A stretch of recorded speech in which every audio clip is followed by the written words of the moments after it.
Ms. Blessing, it looks like the attendance is stabilized, so you can probably go ahead and tell me ready. Okay, thank you, Greg. My members all ready. We'll begin this meeting. Thank you all for joining this emergency Oceanside School Board District urgency, a special meeting on December, what is today anyway? It's December 10th, right? 2020 at 3 p.m. Thank you all for joining us. First order is to call the roll. I'll start with member Stacy Begin. Are you present? Thank you, Stacy. Vice President Stacy Begin. Clerk Eric Joyce. Present. Board member Eleanor Evans. Present. Board member Raquel Alvarez. Present. All right, we're all present and accounted for.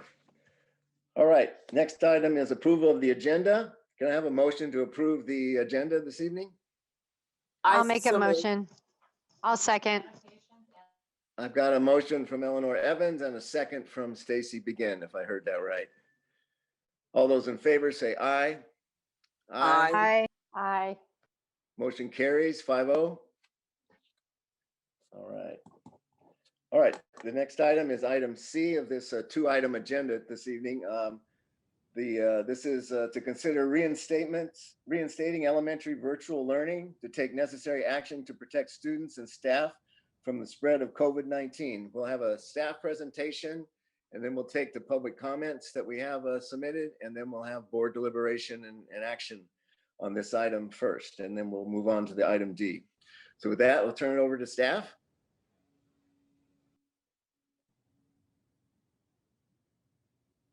Just loading up our presentation. Perfect, okay.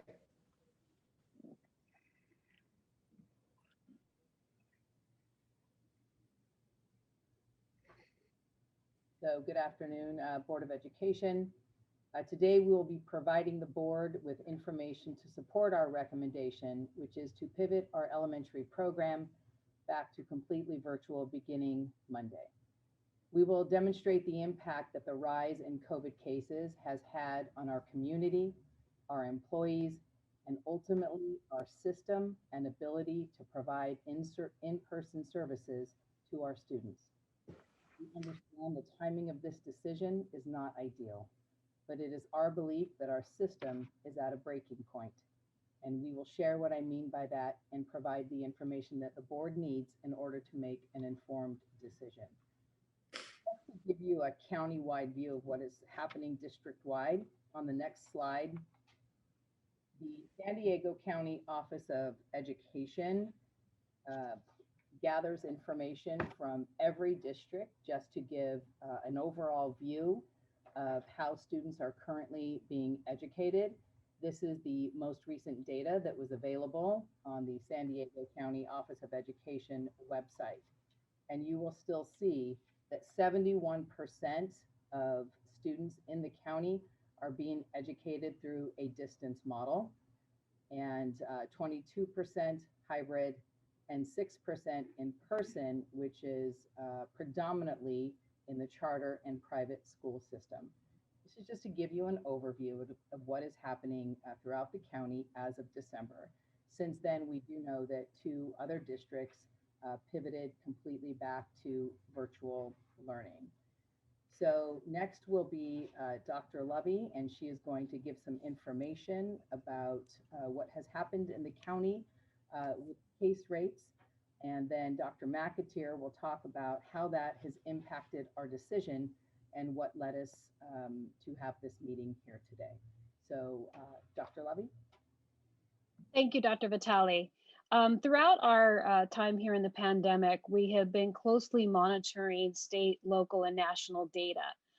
We believe that we need to make sure that we are ahead of these trends and that we understand what our testing, contact tracing, and local situation is.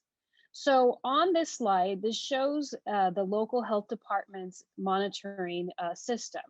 There are 13 areas that the county monitors to make decisions about local health orders. We want to make sure that we better understand this as well. So we have provided here two data points provided by the county, one being from Sunday of this week and the other from Wednesday, the 9th, which is yesterday. And we want to point out 3 particular areas out of the 13 of particular interest. So if you look at the first section, which is case rate, which is number 1 indicator. On that case rate on Sunday, the case rate was 15 cases, 15.3 cases per 100,000 residents. The threshold for being a acceptable level according to this matrix is 7 per 100,000.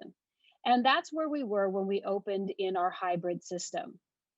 If you look at the second set of data, number 1, we have now risen to 27 cases per 100,000 in just from Sunday to Wednesday.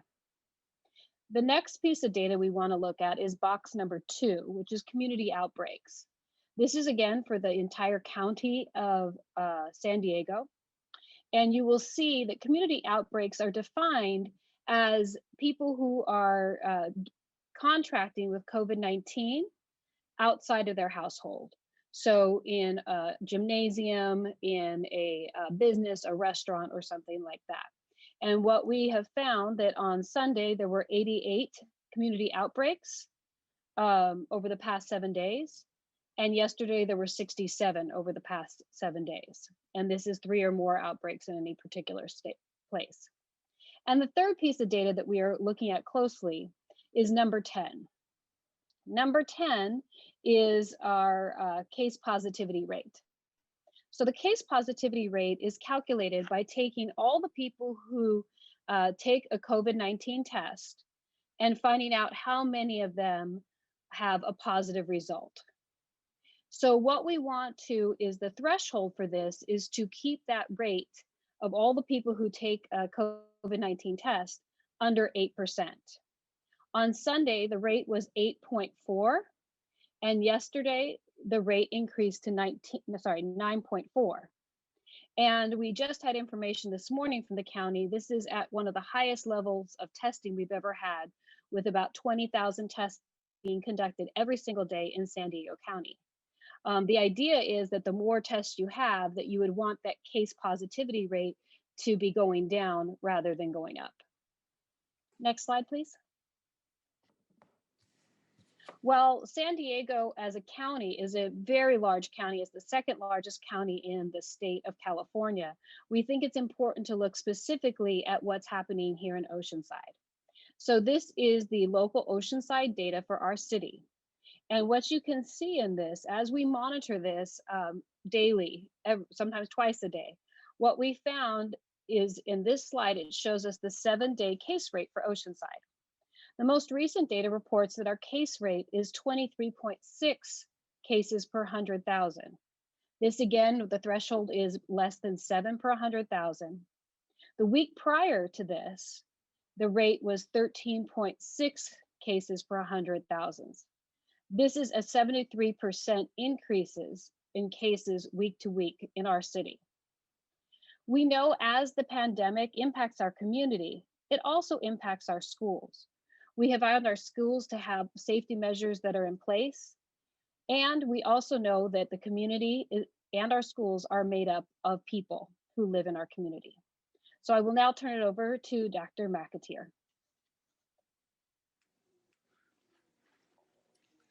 Thank you, Dr. Levy. Good afternoon, board members and Superintendent Vitale.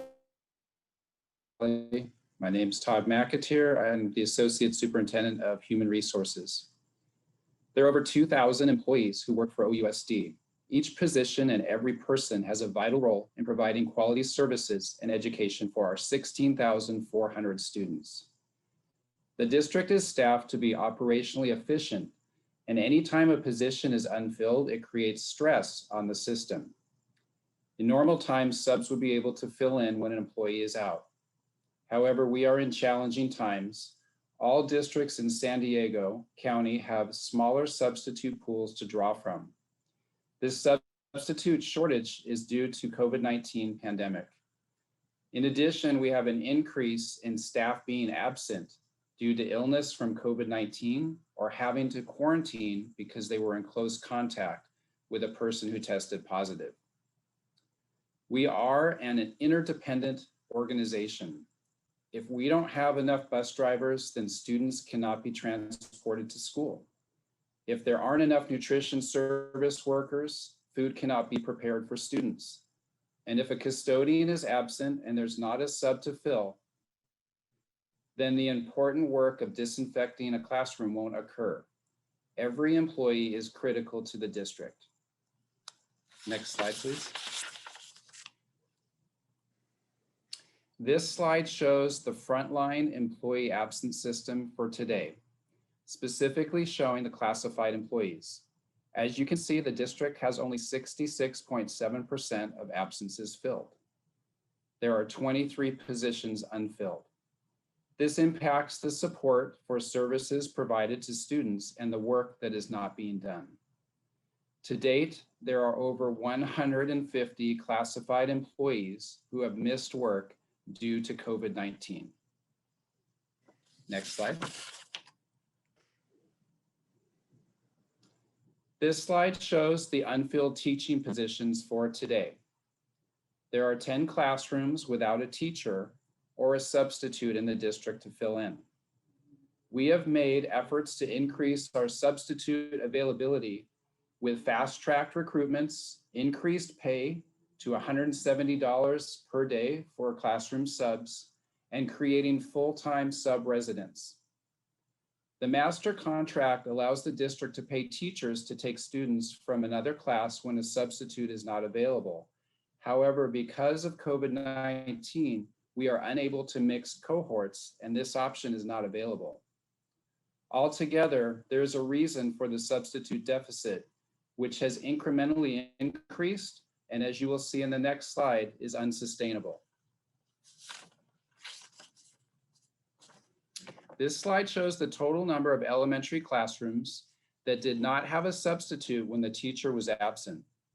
There were 22 unfilled classes the 2 weeks prior to the Thanksgiving break. We struggled to meet the needs of covering those 22 openings. After the break, you can see the number more than doubled to 54 unfilled assignments. The increases of employee absences are reflective of the spike in COVID-19 cases that we are seeing in our region. As the number of employees sick or in quarantine increases, so does the stress to our organization. The impact of unfilled classes has caused a ripple effect. Principals, elementary, middle, and high school APs, coordinators, and counselors have all had to cover classes when they do that, the other parts of their job stop. They're not available for IEP meetings or to communicate with parents and students or support the school in all the ways that they do. Our Associate Superintendent, Dr. Levy, along with Lincoln Middle School Principal Steve Besant, will be teaching at South Oceanside tomorrow. There are no more staff to call upon to help cover, and the needs continue to grow. The Band-Aid of administrators covering openings has taxed the organization and is only a short-term solution. The current trends of COVID-19 cases would indicate a continued increase of our staff being out. The next step will be to close classes and notify parents that they will need to pick up their child because of the lack of supervision. Dr. Levy will speak to the next slide on our expanding learning support models. Thank you. As we know, there is a desperate need for parents of and families for children to be in a safe learning environment. And since the beginning of our pandemic and our in-person school shutdown, we have had our expanded learning support models. And in these models, we are serving 471 students at 16 sites. We plan on continuing to have this expanded learning support model to the extent possible that we can continue to staff this and provide a safe learning environment for students. Thank you very much. Dr. Vitale? Yes, so on the next slide is our recommendation to the Board of Education that we pivot elementary schools to virtual learning beginning Monday, December 14th, and reevaluate the situation at our January 12th board meeting. That is our recommendation, and just one caveat to that is I want to make it clear that this doesn't mean that we have to wait for the county to go back into the red tier before we consider putting elementary back into the hybrid situation. We're able to do that at any time, and we have, because we went into hybrid during the red tier, we have the ability to toggle in and out based on our local decision making. So I just want to make that very clear. And the reason that we're saying reevaluated at the January 12 meeting is that we have every indication and metric demonstrates that cases will continue to rise over break. We don't think that there will be any change to our sub situation until we see a decrease in COVID cases. Okay. With that, we'll go to public comment. Ann and Greg, you guys call out the names in that. Everyone I think knows pretty much the situation here. We'll give you 3 minutes each maximum, and when your time is up, your time is shown on the screen, but you'll then get muted off your time when you exceed the 3 minutes. We do, I think, have a couple of translations, Spanish translations, that we grant 6 minutes to accomplish a word-for-word translation. But other than that, please try and wrap your comments into the 3 minute span. We appreciate it so much. We want to hear all of you, and we will in this afternoon, evening session. We appreciate you guys tuning in. We hear there's like over 800 people zoomed into this meeting, so that's incredible. All right, Ann?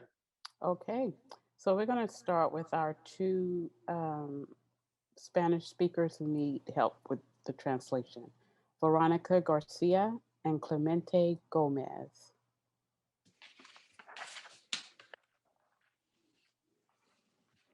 Veronica, you're all set. Go ahead. Hi, my name is Veronica Garcia. I'm really surprised because I did not fill out the form to speak today. But right now that I'm speaking, I just want to say to the parents that it's hard, the situation that is going on. We all want the same for our kids, and you as a board members, it's a hard decision, and if any decision that you will make, there's gonna be people mad or happy. So I just wanna tell the people to be aware about the pandemic. It's not something that the school district has made up. It's something that's going on in everybody's life, and everybody needs to be aware of it and think about the decisions and not get mad for the decisions they're gonna make. And I'm concerned about my kids' safety and the teachers and everybody. So I do want to say to the parents to be supportive to the school district too, because every decision is gonna make a big impact in our kids' health. So that's what I wanted to say. I'm really surprised because I did not sign up for the comment. All right. Thank you for listening to me. Well, thank you for speaking, even though we got you mixed up there or something like. We appreciate those comments. Thank you, Yes. Veronica. Thank you. Bye-bye. Bye-bye. Next up. Clemente Gomez. Yo necesito intérprete. Sí, aquí estoy adelante. A lo mejor lo voy a tener que interrumpir para que me deje, pero usted va a tener 6 minutos. Hágame señal con la mano para yo entender y pausar. Ok. Muchas gracias. Okay, adelante. Bueno, pues empiezo. Buenas tardes, señores representantes del Distrito Escolar de Oceanside. Mi nombre es Clemente Gómez, como se muestra en la pantalla. Yo nunca estuve de acuerdo con la reapertura de las escuelas.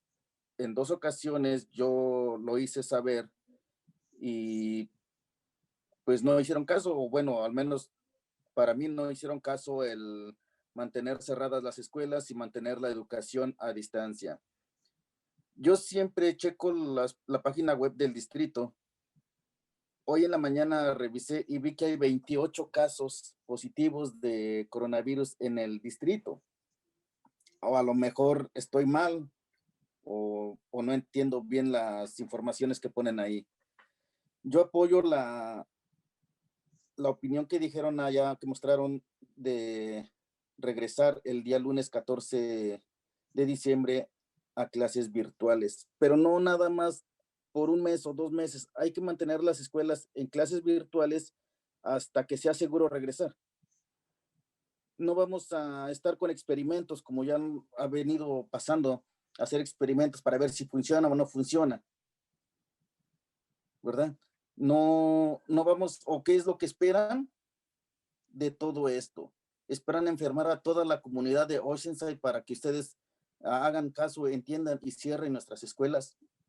Yo pienso que si los padres nos ponemos para enseñar a nuestros hijos, lo podemos hacer en casa, ayudarles con la ayuda de los maestros que están haciendo muy grande esfuerzo para enseñarles a nuestros hijos. Yo apoyo esa. Permítame, ¿sí? Permítame. Okay, good evening, board and everyone present. My name is Clemente Gomez. As you see my name on the screen, I was never in agreement with the schools being reopened. I let my opinion be known on 2 occasions, but it seemed like I wasn't listened to. I wanted the education to continue to be distance learning. I always check the district website, and the last time I checked, there were 28 cases in the district. Maybe I'm wrong or I didn't understand, but that's the number of cases that I saw. I support the opinion that the schools return to virtual learning on December 14th, but not just for 1 or 2 months, until it's safe. I don't think we should be experimenting to see what's going to happen. What do you expect of all of this? That more people get sick until you understand that all of Oceanside gets sick and then you have to close the schools? For the parents, I think that we can work on teaching our children at home with the help of the teachers who are making a very strong effort. Continúe. Ok, pues más que nada más es eso, para pedirles que mantengan la educación a distancia, no educación presencial. Por el momento me preocupa la educación de mi hijo, pero también me preocupa la salud. Ok. Supuestamente los casos que estaban diciendo en las noticias, o no sé si lo han escuchado, que de cada 10 personas hay una persona enferma. ¿Cuántas personas asisten a las escuelas? ¿Cuántos enfermos quiere decir que hay ahí en las escuelas presentes? Una tomada de temperatura en las mañanas no ayuda en nada. Muchas personas tienen la enfermedad sin saberlo, y nada más el revisar la temperatura con cada mañana ya nos están haciendo engañar que la escuela es segura. Se le vio a un representante del distrito escolar en un video que subió a YouTube con mascarilla y con protector facial diciendo que era la seguridad. Posiblemente para las personas que trabajen en una oficina solos, con una mascarilla y un protector facial basta para que estén seguros, pero yo veo que mi hijo va a la escuela, con el perdón de las palabras, como ratita de laboratorio para ver si ese experimento que ellos están haciendo funciona o no funciona. ¿Ok? Regresen a educación virtual, por favor. No más educación presenciales. Es todo. Gracias. Gracias. So I ask that we maintain distance learning, not in person. I care about my son's education, but also his health. I've seen a lot of cases on the news that out of every 10 people, there's 1 person who's sick. So how many people are going to the schools sick?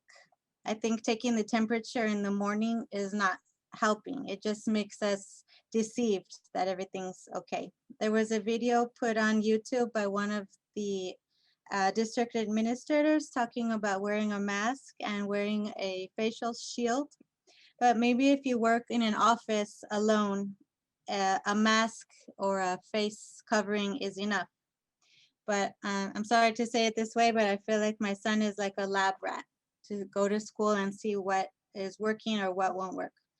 please go back to virtual learning and not in person. Thank you. Thank you. Thank you, Clemente. Next speaker. I'm going to call three, Mr. President, if that's okay. Yes. Colleen Carta, Amy Garcia, and Bridget Henderson.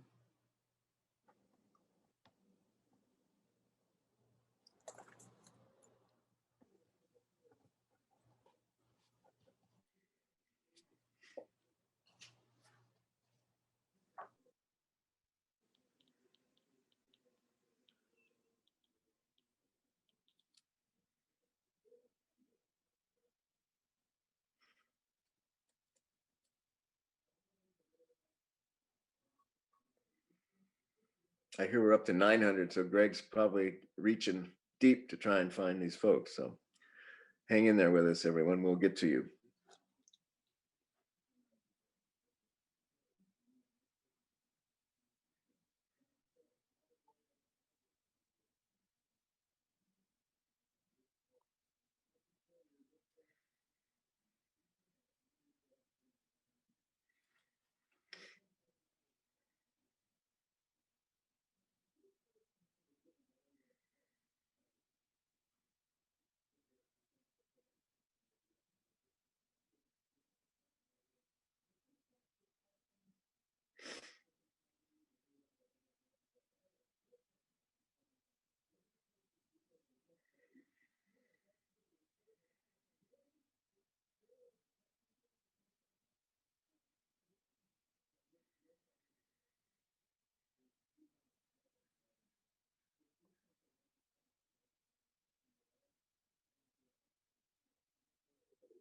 What's the challenge, Greg?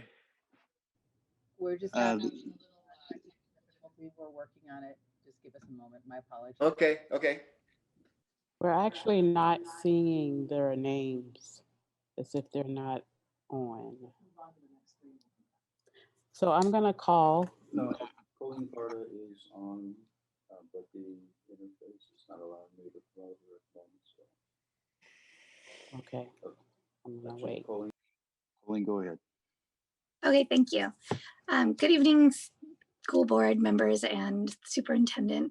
I am a teacher in the district, and I'm here because I just listened to all of your presentation, understand that staffing is super difficult, but that's not the only aspect that we have when it comes to education.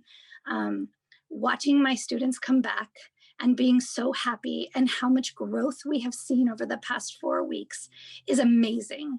And we can do anything. We can go Zoom, but they don't want to. Today, when I said something to them about it, many children almost cried because they don't want to go back to that.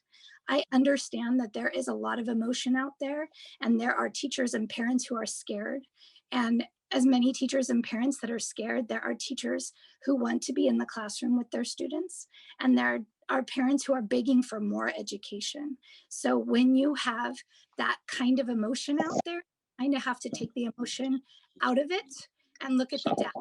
And you shared a lot of data about Oceanside, and it looks dire. And I'm not, putting that aside or anything. Those numbers are scary to some extent. But when you compare that to the dashboard that you have, where we have 28 cases in all of the schools in the district, you have to say, that just kind of shows that maybe schools aren't where the issue is. And for you to take away the opportunity of students whose parents and teachers want to be there. If there are parents and teachers that don't want to, I believe that Surfside should be expanded so that they can make that choice. But there are teachers and there are parents that want to stay in school. Especially, we only have 1 more week before the break. At my site and 4 other elementary schools, there are 0 cases right now. So I understand that there is a staffing issue. I understand that we have to make sure we have that covered so that we can keep them safe. But we also, it's been drilled into us as teachers that we need to make sure we're looking at the social emotional piece to this. And unfortunately, that ties to them coming to school. There are students who this is their safe place. This is their place they get to come to be with their friends and to interact and to talk and to complete their work and to grow. And like I said, the amount of growth that I've seen personally in my students has been tenfold over what I saw the first 3 months. And I'm a good teacher. I'm a good online teacher. I'm a good in-person teacher. That's not the problem. They need that social emotional interaction. They need the schooling. And if parents and teachers, there are quite a few of us that maybe we don't write letters to tell you how happy we are to be in school. Maybe we should write letters to everybody saying, this is what we want. Then maybe that would make some impact. But people don't think to write letters when they're happy. They do it when they're mad or they're scared. So if you are getting letters, please know that there are people out there that want to stay in the classroom with our students, and quite a few parents that want that as well. So I appreciate you listening. I know that some of it may be out of your hands, but I appreciate if you would take it into consideration. Thank you, Colleen. Next.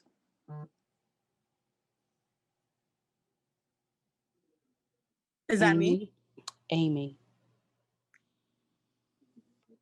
Amy Garcia. You would need to unmute yourself.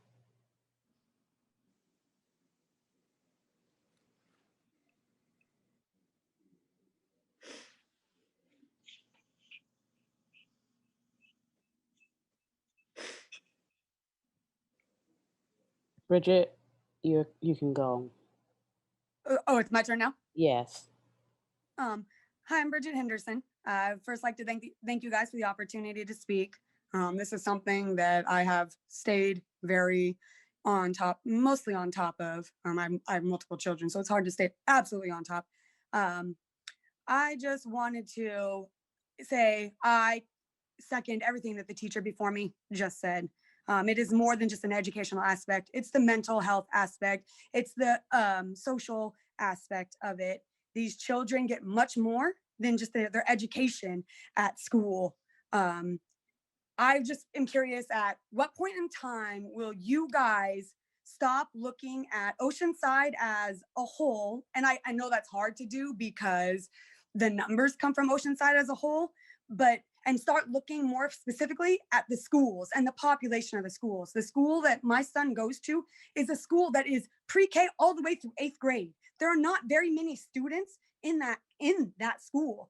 We have no positive cases that I'm aware of at our current school. So what point in time do you start looking at schools specifically, especially when it comes into relation of these children's education and their mental health? March 13th, 2020 was the last time they were in school. That is when you guys should have started plan B through Z for this exact scenario right here. In that sense, that March 13th was when you guys failed these children. You guys are voted in by people in this community that think that you are more than capable to do your job. One gentleman earlier spoke of closing the school because there's no staff.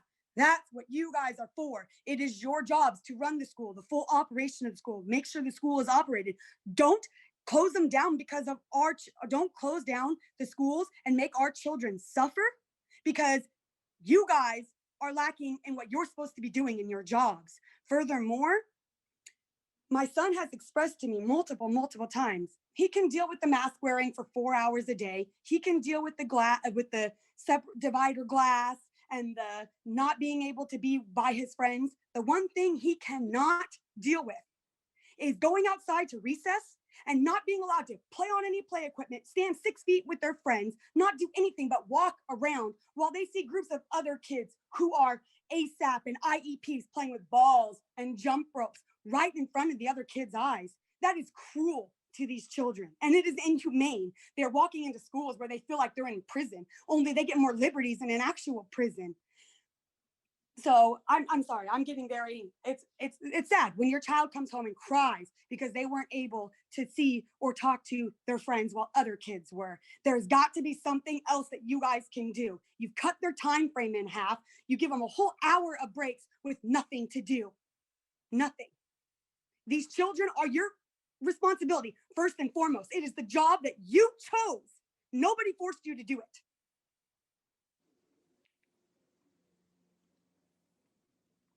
Thank you, Bridget.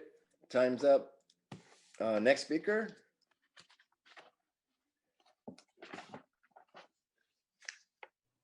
Amy Garcia.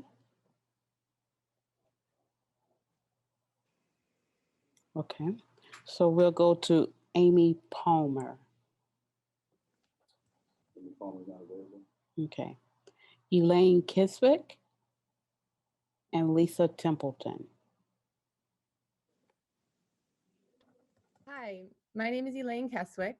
I have spoken at a board meeting before about my daughter Coral, who attends a special day preschool class in the district and has significant challenges across all developmental areas. Today, I would like to speak as a mother, as an educator, and previous elementary school teacher, and as a concerned community member. I continue to be very concerned about the most impacted student populations in our district. Since September 1st, Oceanside Unified was able to offer in-person learning and chose not to bring back the most impacted students, while other districts in SD County did have these student groups return to campus, giving them about 2.5 months of in-person instruction, equivalent to roughly 108 hybrid in-person hours before our students were offered even a single hour of in-person instruction, or in the case of my daughter, even a single hour of in-person related services. Furthermore, when after several postponements, some OUSD students finally returned to campus in November, the hybrid schedule was inferior to some surrounding districts. Some other districts offered a split hybrid schedule, 3 hours of morning and afternoon instruction, 4 days a week. Students under this model received 12 hours of weekly instruction compared to our students' 8 hours. That comes out to 50% more class time for the students in other districts. In fact, my daughter only gets 2 hours twice a week in her special day preschool class. This means that since the school closures in March, my daughter has had access to only 14 hours of in-person instruction, which, because distance learning is inappropriate for her, means she has only had 14 hours of any type of instruction since March. That is unacceptable. So what does all this mean? It means that OUSD is actually not putting its students first. There's a tremendous amount of data from the reopening of countless schools across the county between the period of September through today. Schools have been able to be safely open. They are not sources of community outbreaks per data on the county website. We also have data from other cities, including New York City, which show that the COVID positive rate in schools is often lower than the surrounding community. This district and this board, besides Trustee Joyce, who seems to be the only member who has expressed his concern about the impact of the delayed reopening on the most impacted students, do not seem to be willing to act boldly and with ingenuity for our students. We need a board that is going to act. I propose you look at revamping the current hybrid schedule to urgently give our students more time in class upon the return from winter break. Additionally, be prepared to bring back the youngest learners, special education students, and English language learners for a full-time return at the first sign of decreasing COVID cases. There is no time to delay. We now know that the virus will not be what kills our students. However, OUSD will be picking up the devastating and deadly, in the long term, pieces of a year or more of lost learning for so many students. And we know that the students who will be disproportionately adversely affected will be those that don't have able-bodied, racial, and/or socioeconomic privilege. For these reasons, I urge you to take a different course as a district. Thank you. Thank you.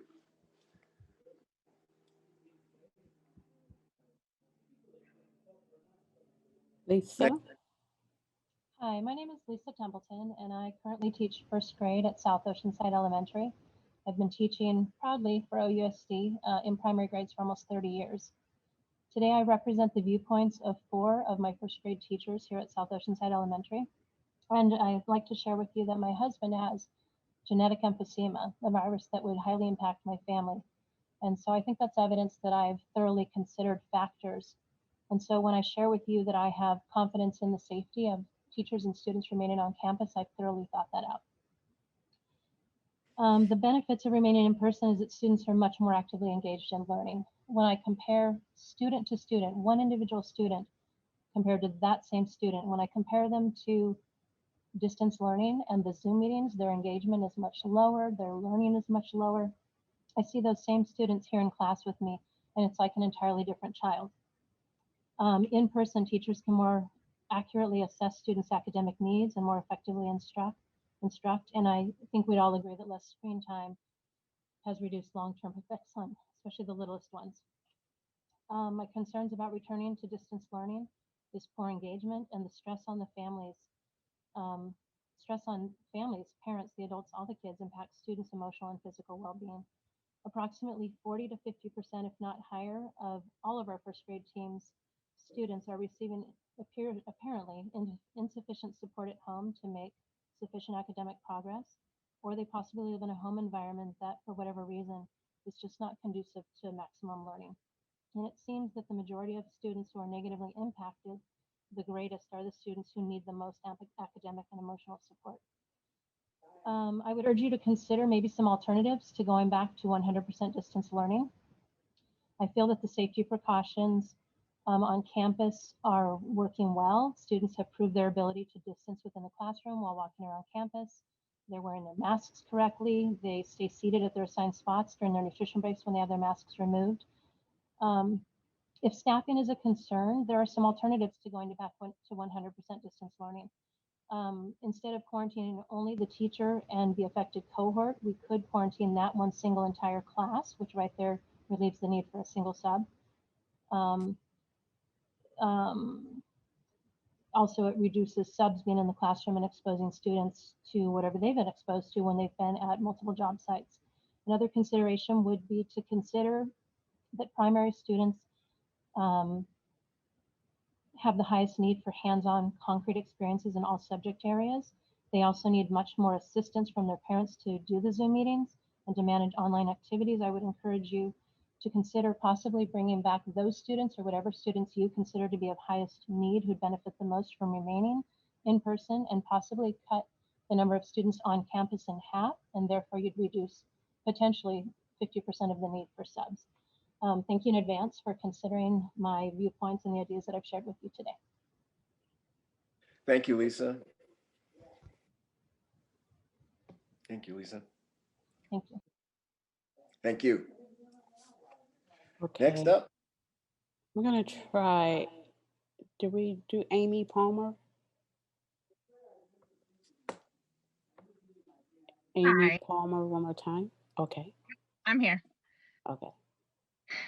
This school year, you've held board meeting after board meeting saying you welcome public parent input and comment, but refuse to acknowledge the overwhelming majority of parents who wanted to reopen schools full in person. You even went so far as to remove the in-person option on your parent surveys and turned off comment boxes there, as well as the Zoom board meetings, so you wouldn't have to be faced with that overwhelming public opinion. You could ignore it and us to push forward your narrative. Today was the first day I've received a response to my emails, which only further proves my point.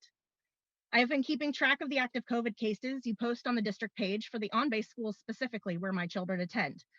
Yesterday was the first day since November 9th, 1 month ago when we started hybrid learning, that I have seen one active case. The rest of the days have all been at 0. Then there's the fact that we only have 1 more week of school before our 3-week winter break. The stay-at-home order is set to lift before our students even return from that break. You must not have children in elementary school right now, because the switch for this 1 week and very last minute, which will mean poorly executed like the rest of the transitions have been, will only hurt them more. Mine struggled greatly when we went from virtual to hybrid. Don't get me wrong, I celebrated when my kids had a chance for a partial normal education, but the transition was very rough. We have gotten used to the new schedule, and there will be fits again when we switch. I'm even tempted to start winter break early. I know there are many parents on the school and community pages I'm a part of that will agree with me on this.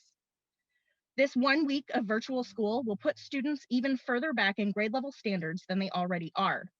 Military kids show a great resilience in the lifestyle that they have to lead. But even this past PCS move that we have made put my son's personal behavior back 6 months. By going virtual for 1 week, you are effectively inflicting the same damage to all students instead of riding out the remaining week and reassessing after winter break. This data you have shown also shows that students are safer at school.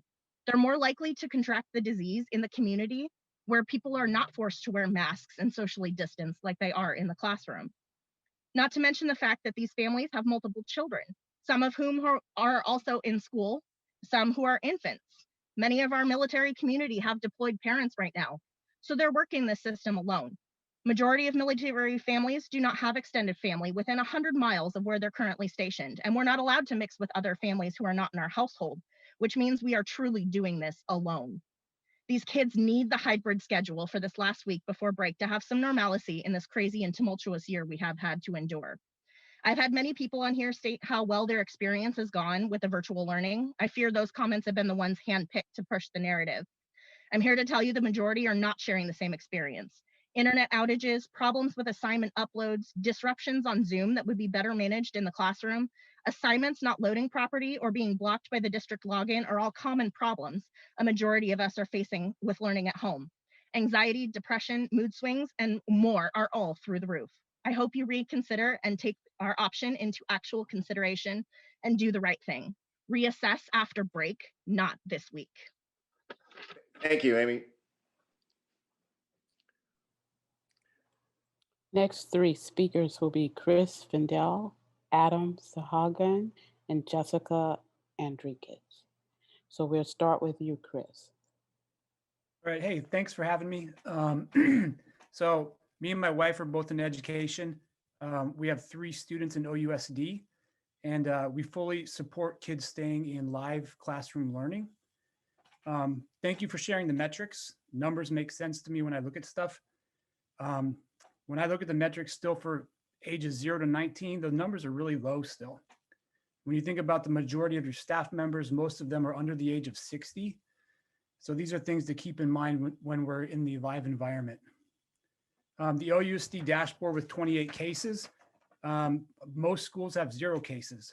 So I think that further solidifies the good job you guys are doing of protecting our kids, providing PPE to the staff members. So thank you. If you look around, Vista Unified has schools in Oceanside that are fully open. Kids are going there 5 days a week. So that would be the city of Oceanside, Vista Unified with kids there. Oceanside was the last to open. We haven't even had the kids there for a month, and we have a 3-week break coming up. I think it's the wrong time to reevaluate. We have additional breaks in the future with the ski week. Lastly, my family chose this learning model. We're okay with the risks. We know that COVID is something serious. We assess the risks and we're okay. As far as virtual learning impacting my students, I have a kindergartner, I have a 4th grader, and I have a 6th grader. I mean, virtually at best, maybe meets our visual and auditory learners, but there's no kinesthetic or tactile learning whatsoever, and there's no socialization. We're essentially creating a learning model of impaired learners. Virtual learning is like having a learning disability.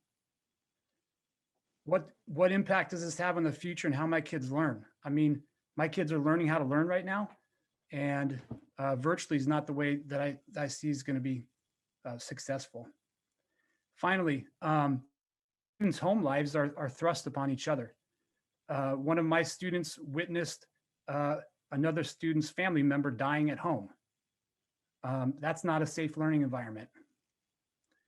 So I think the real reasons that we need to, that you guys are considering closing is, I think one, you guys already have attendance money.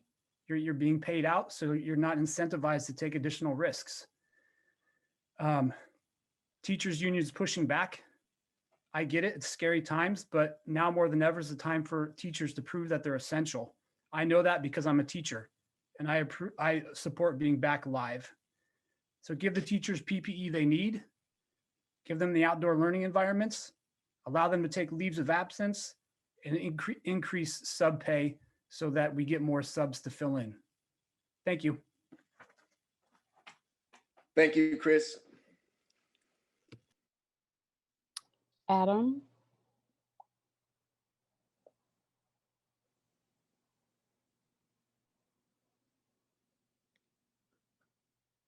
Adam, you need to unmute.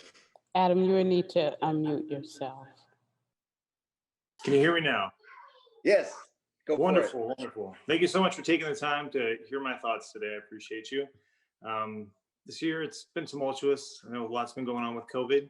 We've been working through it the best we can. I know you've had some struggles there at the school. Appreciate everything you guys are doing. I just want to say I have my This is gonna be my first experience with a child coming to school. My daughter, Brooklyn, she's thrilled to be in physical school. Me and my wife were both concerned with COVID and the start of virtual learning, just because, like Chris before said, she's learning how to learn. And it was not the best conducive learning environment for her. She's borderline ADHD, if you will. It runs in my family. And the distractions at home between her 3-year-old sister, our 1-year-old son, all the other things going home, we try to set up an area in the home that is her space. We try to monitor the best we can, but it is just not the same as being in school.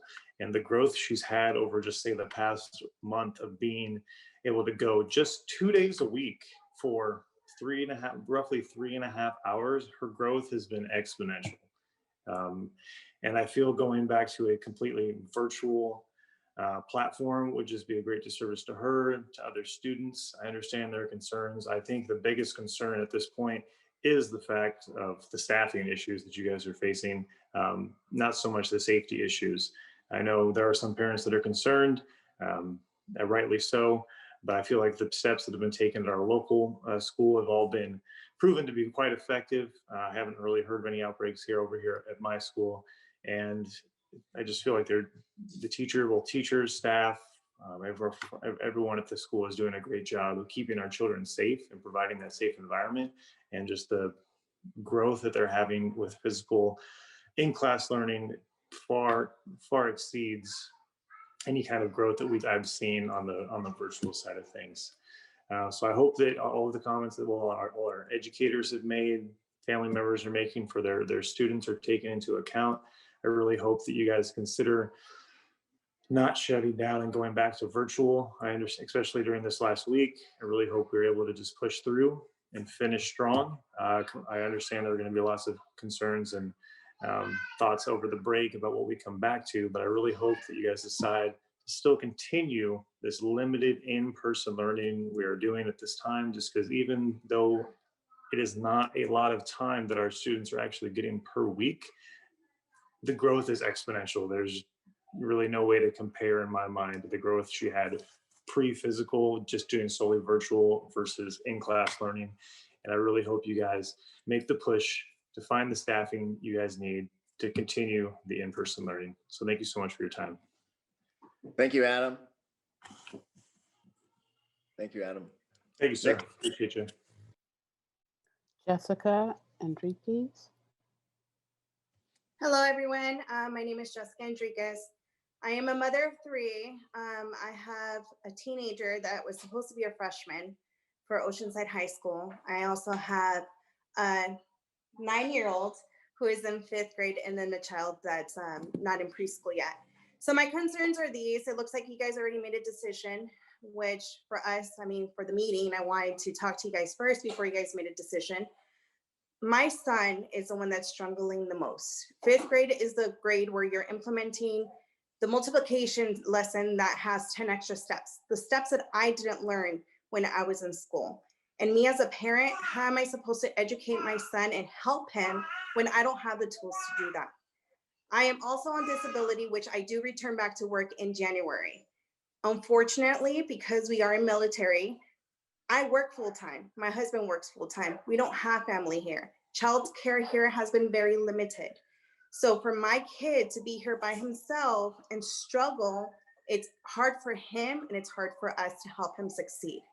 Now, my daughter, who's in 9th grade, we moved here in Oceanside during the transition of COVID.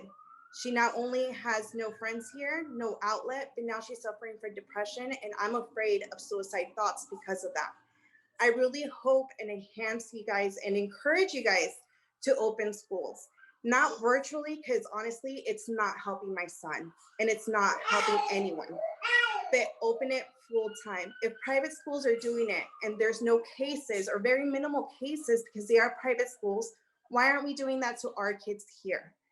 Our school that we're going to with my son have implemented every safety and security that they have, and we've had no cases. So I really encourage you guys to not do this for yourselves, but do this for our kids.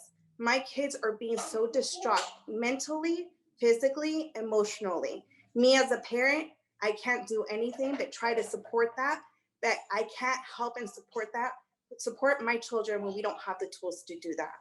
I really hope you guys could reconsider to reopen, maybe not full-time, but open it part-time, at least full days part-time and not half days. Thank you guys for the time. I really appreciate it. And I really hope that you guys could reconsider trying to open up. Thank you. Thank you, Jessica. Thank you for your comments. Jessica, please reach out to staff with your information. Okay. Yeah. About your Thank daughter. you. Just to make sure that we can connect anything we can. Next speaker, Nicola Osgood. Hi. Sorry, I just had my note and it disappeared. All right, here we go. Okay. Good afternoon, ladies and gentlemen. First of all, thank you for everything that you guys have all done, members of the board, everybody in the school district. You guys are not in easy positions, and I certainly don't envy you at this time. I just have one question and then a request. My question is, why were parents not given the opportunity to self-quarantine without penalty after traveling over fall and Thanksgiving break? It's my understanding that like Fallbrook apparently had the opportunity, but you know, a lot of people were going to travel regardless of recommendations. And I think that providing that opportunity going forward with whatever you guys decide to quarantine the kids without incurring absences or something would be beneficial. For example, my daughter, she is in 3rd grade at North Harris, and I am legally required to send her to her father for visitation over the Christmas period. And if we're still in hybrid, 2 weeks after she returns, she's going to be staying home. And hopefully that doesn't incur too many penalties. I think that might be a good option to reduce cases or prevent additional outbreaks, because I know that there are many people who are COVID conscious as I am, but at the same time do want their kids involved in stuff. And so, you know, that might be kind of a bit of a middle ground.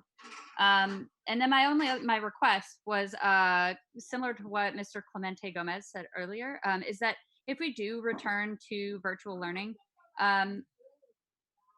the only reason that I'm frustrated about this whole thing is just the transitions back and forth between virtual learning and now hybrid and now virtual, and then go back to hybrid and then maybe full, and then who knows. It can be really frustrating for the kids to make those transitions. And so if there's a good point that we made where we, you know, there's only 1 week before Christmas break, maybe we could wait and reevaluate after Christmas break, but the fewer transitions, the better. You service a lot of military families, and these kids have to deal with so many transitions as is. Any reduction to that would be great. And that's pretty much all I had. 30 seconds left. Yay me. Thank you guys so much.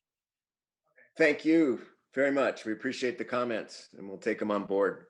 Thank you. Patricia Duarte.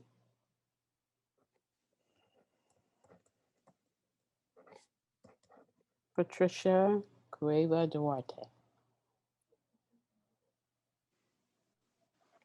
Okay, we'll wait till we promote her to the panel. Oh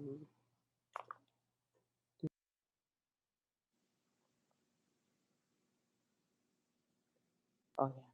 So we'll go with Amy Simpson. Hi, thank you for having me on today. I'm expressing my concerns as with almost all parents I know right now. We are concerned with our children being pulled out aggressively once again. I understand your concern with the numbers, but we really need to look closely more at how this affects our children. My children have been doing absolutely wonderful since we've at least had this few times that we've had back. And my youngest son is in kinder, which has been the hardest. He really struggled virtually learning. It was the most horrible experience for him. And I actually thought about maybe having to hold him back and pulling him out. But once we started and went back to school, he has been doing amazing. He's reading, he's writing, He loves it. He tells me every time I pick him up on those 2 days, for those 3 hours he goes each day, how great it was to be there. I do have another son in 3rd grade. He is also on the spectrum. He has a special needs. He has struggled immensely with the virtual learning. Socially, it has pulled him down a lot. Since he's gone back, it's been so much better. It got to the point where he thought his best friend was the mailman because there was no interaction with other kids. He lost that social aspect of him that is part of his IEP. We need our kids at school. They have 1 week left, and then we're off for 3 weeks. 1 week. We are asking, we are begging you as parents here. We need our children to at least finish this next week. They absolutely need this. This is not fair to them. You're disrupting their behaviors. Mentally, emotionally, they're a mess.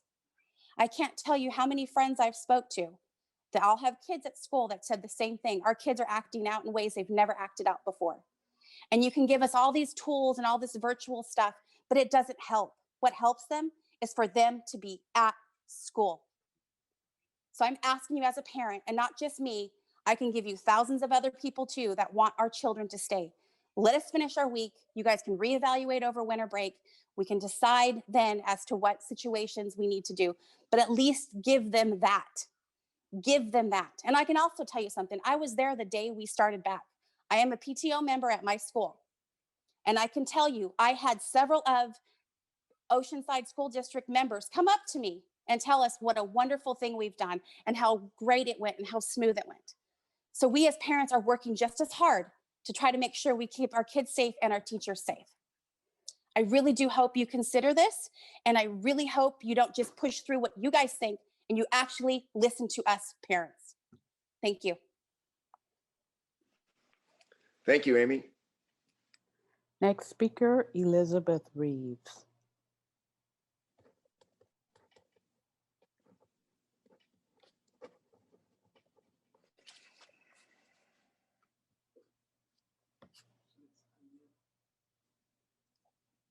Next speaker is Elizabeth Reeves, and if you could unmute yourself. Hello. Oh, okay. I was on the phone. There you go. We see you. Can you hear me? Yes, now we can. Okay, great. I'm Elizabeth Reeves. I have 2 children in elementary school, 1st and 5th grade. First, I would like to recommend that the school district not get out in front of the public health officer for the county, on whom we would generally rely on for recommendations on risk and closures based on a variety of evidence sources. I do have some concerns about how our decision to close, if made prematurely, would inadvertently delay our schools from reopening in the future based on current guidelines. Secondly, I'd like to offer that the virtual environment, like for many others, has been particularly challenging for our younger elementary students, particularly K through 2, who are really just beginning to develop the basic literacy skills that are essential for independent learning and interaction with technology. They're also the most vulnerable to home and childcare environments that may or may not be conducive to ongoing educational programs.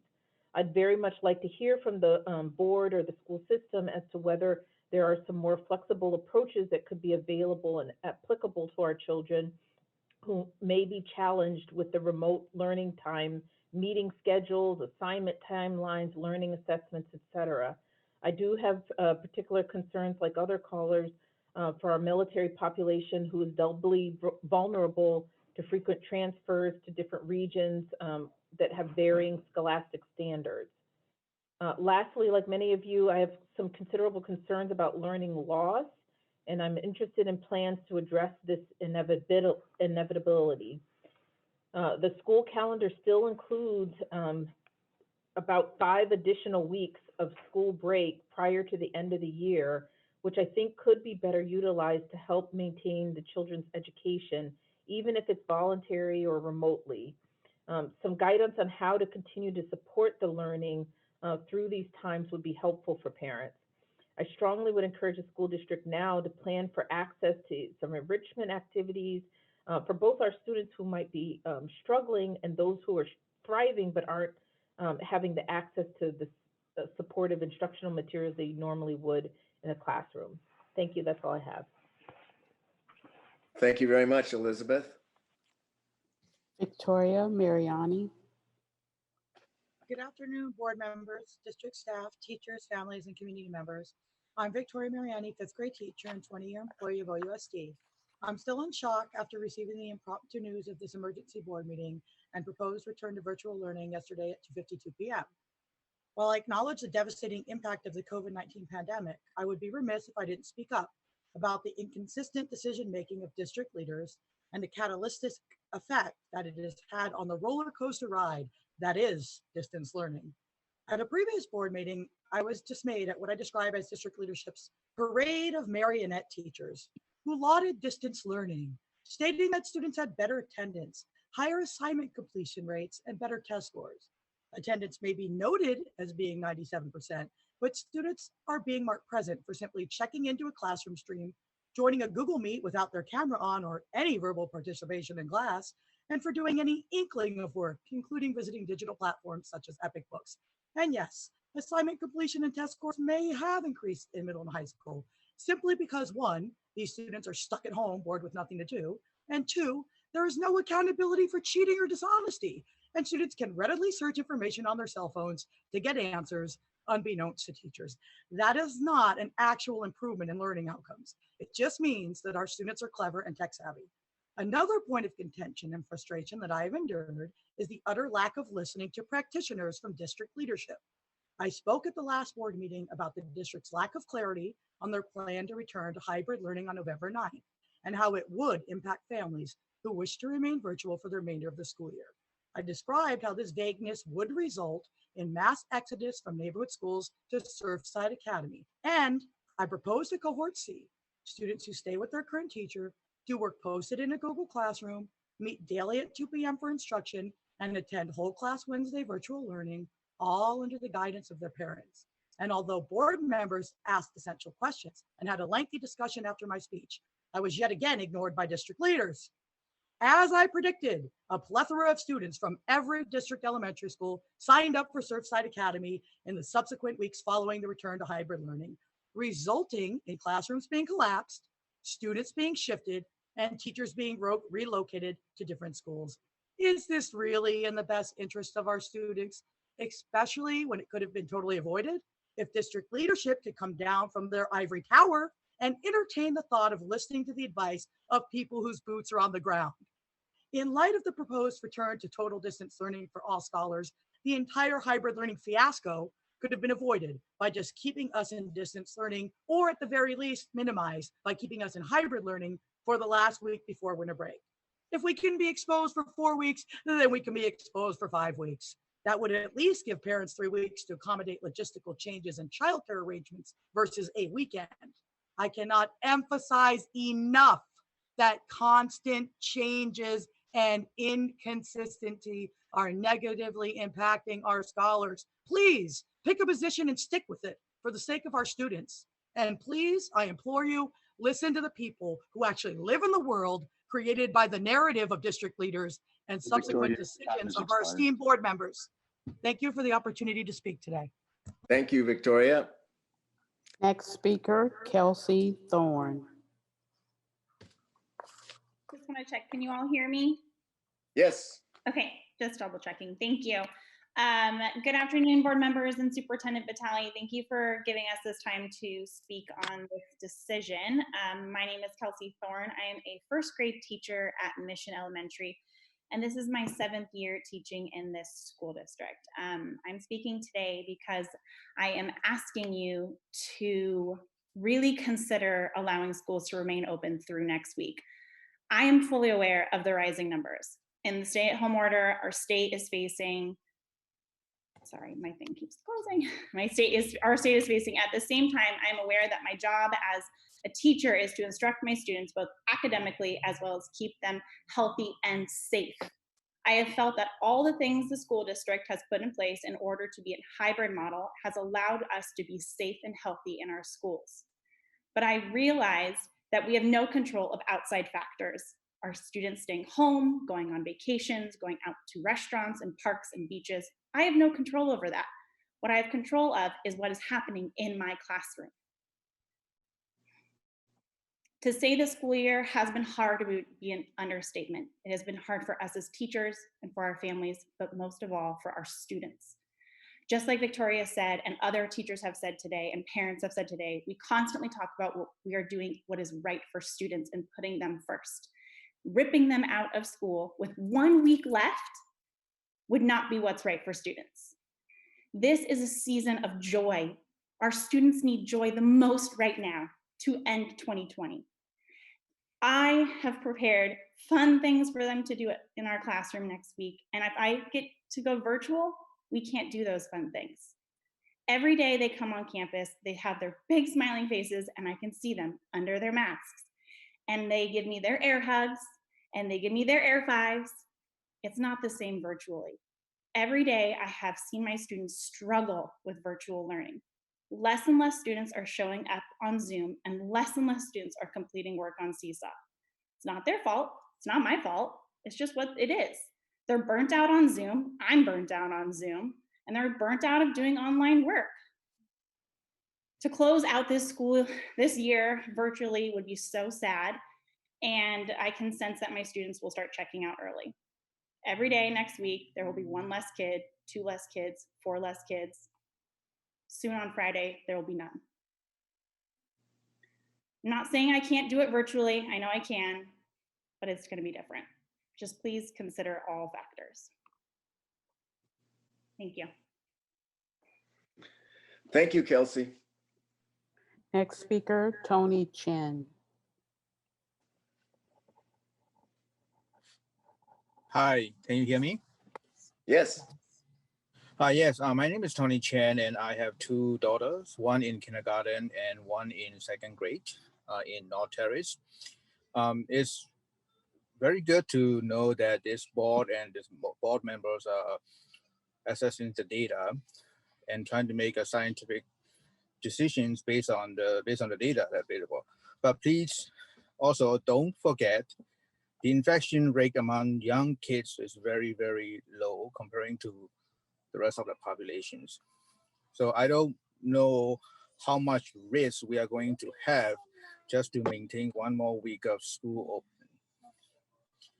So again, another thing is that whatever the model that we want to have, either it's a distant learning, or the virtual learning, or in-person learning, we just need to make it consistent. If it's a virtual learning, then we should have a virtual learning throughout at least 1 quarter or at least half of the school year without having like switching back and forth like this. Whatever the decisions that we made, whatever the decisions that you made, you should be responsible for it, not to worry about being criticized for it. When the rates, the COVID-19 infection rates are going down, you don't want to take the responsibility or take the criticism of being closed. So you open up, make out a virtual learning environment, half, and then the other half goes to school. There's hybrid systems. And now the COVID-19 rate is going back up again, and you don't want to take the risk of having very, very few infection rate in one school. So you're trying to shut down the hybrid systems that we just had for about 1 month. I understand this is also a very difficult decision, but please, whatever the decisions that you make, you just have to own it, either A or either B, but not A or B switch like back and forth like this, and it's not good for students, not good for the kids. Thank you. Thank you, Tony. Appreciate it. Next speaker, Daniela Solis. Can you hear me? Yes. Okay. Hi, everyone. So I just want to start off with saying thank you so much for taking the time to listening to all of us here today. So my name is Daniela, and I'm an OUSD parent elementary. I'm also a member of the Human Rights Council of Oceanside, And I'd like to take time right now to share with you the importance of reinstating virtual learning for our community schools for the remainder of the school year. So our district must understand that students in our community and their families are trying to survive a global pandemic, and the death rates are disproportionately representing Black, Indigenous, and Latinx people across our communities. Oceanside is a largely diverse community, and Black and Latinx families largely represent the population that OUSD serves. Opening up our schools in the middle of this pandemic was something that should not have happened to begin with. I appreciate the advocacy of many of our board members here and our district leaders on trying to meet the needs of the most vulnerable students in our community. But it is so important to address these needs of our students without putting them, our educators, and our community at risk. I can speak for myself and for many others that we do want our kids back in school. We want them learning alongside their peers, but we also want them and our community safe. The district has implemented COVID safety policies and offered a virtual learning alternative. They gave families really only two options, either to risk the health and safety of their child by returning to in-person or be forced out of their neighborhood school if they'd like to stay virtual. These were not the answer.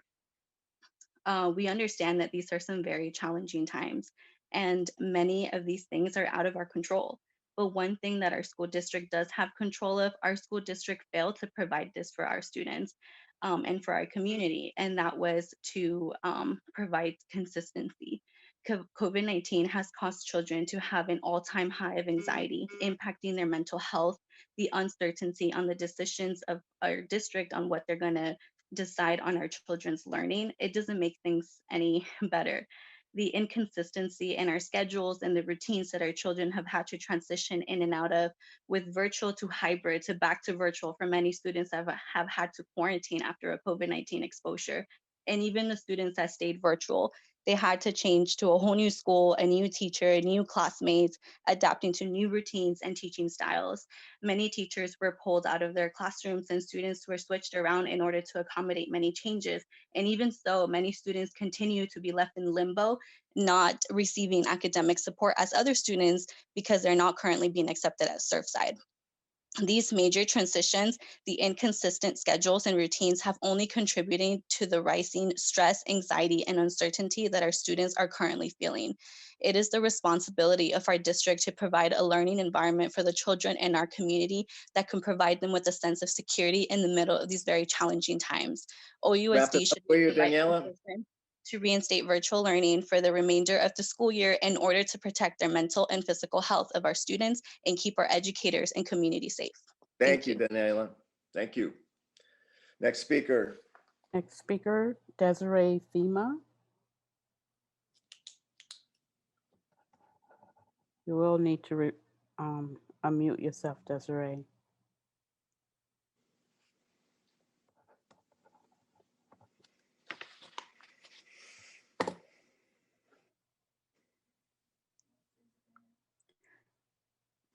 Desiree Thema, you're up for speaking.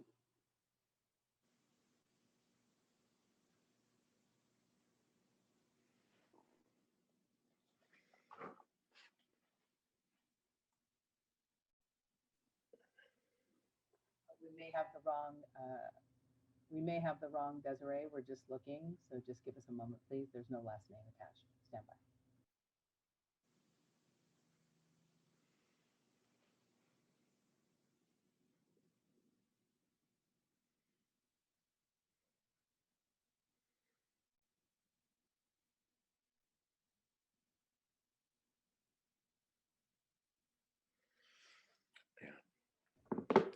Mike, that's the last public comment.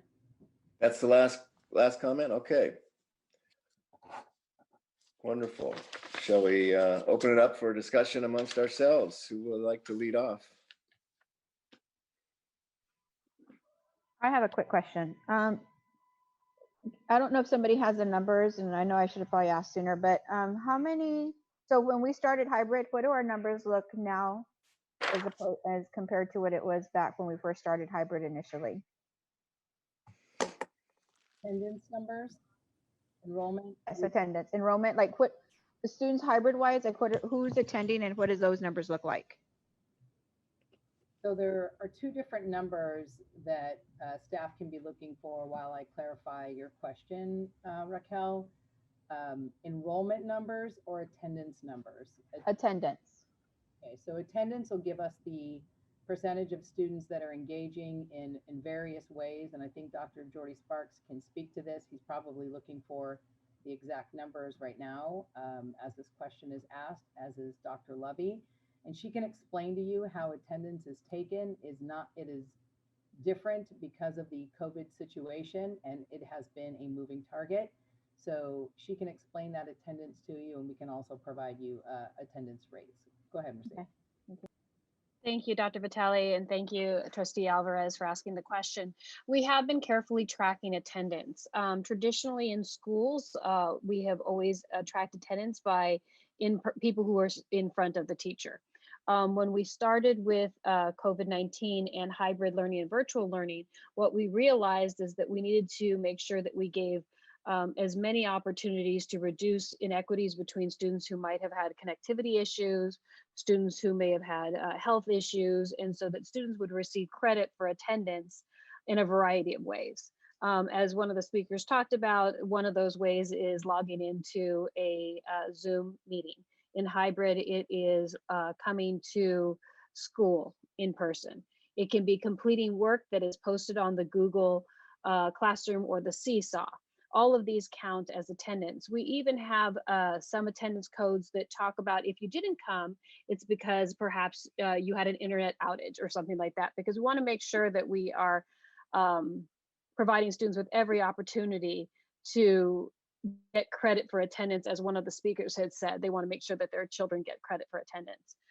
In looking at the week prior to hybrid, we were finding that students who were present across our district ranged between 96.27 to 96.75 of students who were marked as present. And then we also had a small number who were engaged and not present. So we were about a 96 to 95% of students who were getting credit. And mostly that was often with them logging into a Zoom session. In the week of November 10th through 11th, and over the last week from the November 30th through December 3rd, we are seeing about 91 to 92% present in that. So we have had a reduction in students who are being marked as present once we move to hybrid. Dr. Sparks, do you have anything to add on to that? No, thank you, Dr. Levy. I think you captured those well. We noticed about a 3 to almost 4% decrease in attendance, which includes attendance and engagement, and how we're tracking it according to Senate Bill 98. But prior to hybrid, the number you shared was correct, right around 96%, between 96 to 97%. And now we're sitting at about 93%, just above that, as of the 4th of December, when the last time we captured our weekly data. So can I ask you, Dr. Jordy? Go ahead, Stacey. So I think for the audience out there, we need to distinguish between attendance and enrollment because they are confusing. So as a parent, and a board member, I want to know how many students did we lose when we went to hybrid? I think we're actually looking, I want number as to like students by body, like I don't want a percentage. I'm trying to figure out like what numbers we're looking at. So when we went hybrid in elementary, what numbers are we looking at? As what did we fluctuate and what did we change body wise with hybrid going on and with everything going on right now? I can look those up. Last we checked that last week, we were looking at about a fluctuation of about 20 students across the district. So not disaggregating out for elementary versus secondary. Our enrollment goes up and down every day. We have students who are moving. We have military families who are getting new orders. So based on our daily ARIES, we are seeing it's pretty in a district with about 16,500 students, 20 students up or down is a small and expected amount. So we did not see a huge number of people leaving our district, but we did see a reduction in students who are coming each day. Can I ask a qualifying question? The attendance, could a student set their iPad, join a Zoom, and then not really participate and get credit for their attendance in pre-hybrid or in the virtual setting? Would that still count for attendance? Yes, Mr. Joyce. So it's just complicated. I just want to be clear with everyone that it is a complicated metric, and attendance and participation aren't necessarily strongly related, although there's a correlation, I'm sure. I think the point that you can only take was from what Mercedes said was that we're not losing kids leaving the district of significant numbers in this last 30, 40, 60 days, I guess. That's the only takeaway I can get out of this. A concern, if there was a concern about that.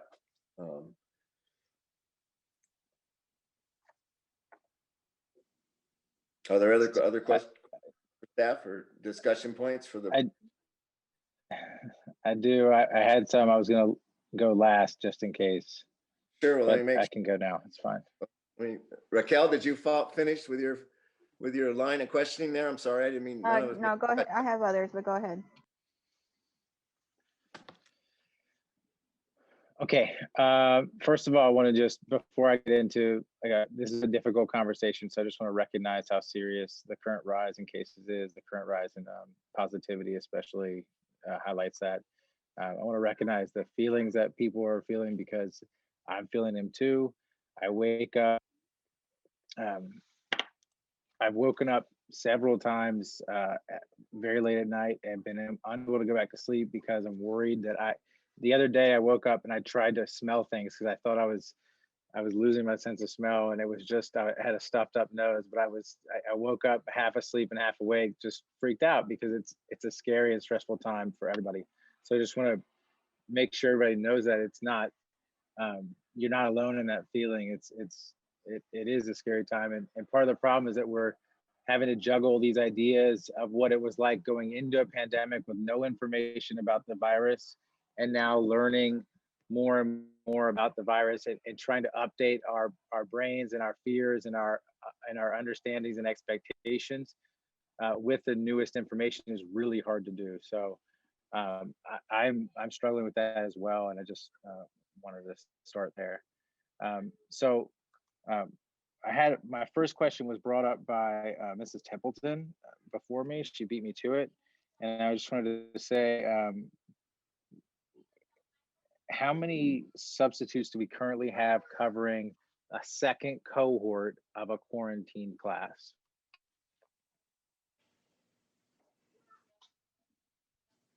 So right now our system is that if a teacher is quarantined, sorry, this is the only quiet space in the house. It's not so quiet right now, but if we have a teacher that is quarantined with one of her cohorts or one of his cohorts, their other cohort is currently attending in class the other 2 days with substitutes.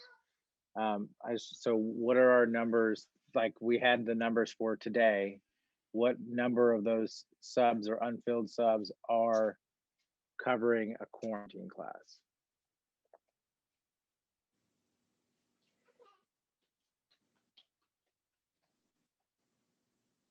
Hi, Board Member Joyce. We have approximately about 3 teachers out right now that are quarantined. So they all are classroom teachers with cohorts that have been affected. Those numbers change, as you know. We only count the active cases. So once you're tested, you have 10 days that you're considered active, that you would be quarantined. And then after that, you'd be back to instruction.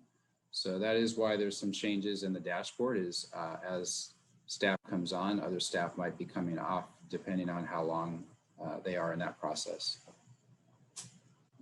So to alleviate some of our sub shortage, because I kind of see these as 2 things, right? There's a health and then there's the sub shortage. So I'm going to talk and ask questions about the sub shortage first and see if we can talk about that as an independent situation. So Correct. Ms. Templeton had the right idea what- in terms of helping support with subs, that we could eliminate that, and that would save that sub by just going to virtual in that model. So it's a good idea. We were trying to have all kids have the opportunity to be in class. So our intentions at the beginning were every kid that could be in-person instruction, we were trying to provide an able body and an instructor for them to come.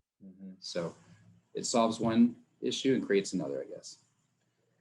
Yeah, I agree. I like that instinct to make sure that our kids can be in the schools if they're not needing to be quarantined. But this may be something that we have to look at if we're going to be teaching in a pandemic. So I really appreciate her suggestion, and that's actually what the district that I teach in does. So I know that others are doing that. What other? So. When we return, if we continue next week, what are other solutions or ideas that we have for the sub shortage? I know it's regional, but I know that all districts are tackling it in different ways. What are we gleaning from other districts about how they're managing it? Some of the ideas that I shared is obviously to increase pay. That does two things. It keeps our subs from going off to other districts that have also increased their pay. So it becomes a competition between districts fighting for a resource. It's almost a lesson in economics, right? So there's a diminishing resource. Everyone is fighting for it and willing to pay more for it. So that's one potential.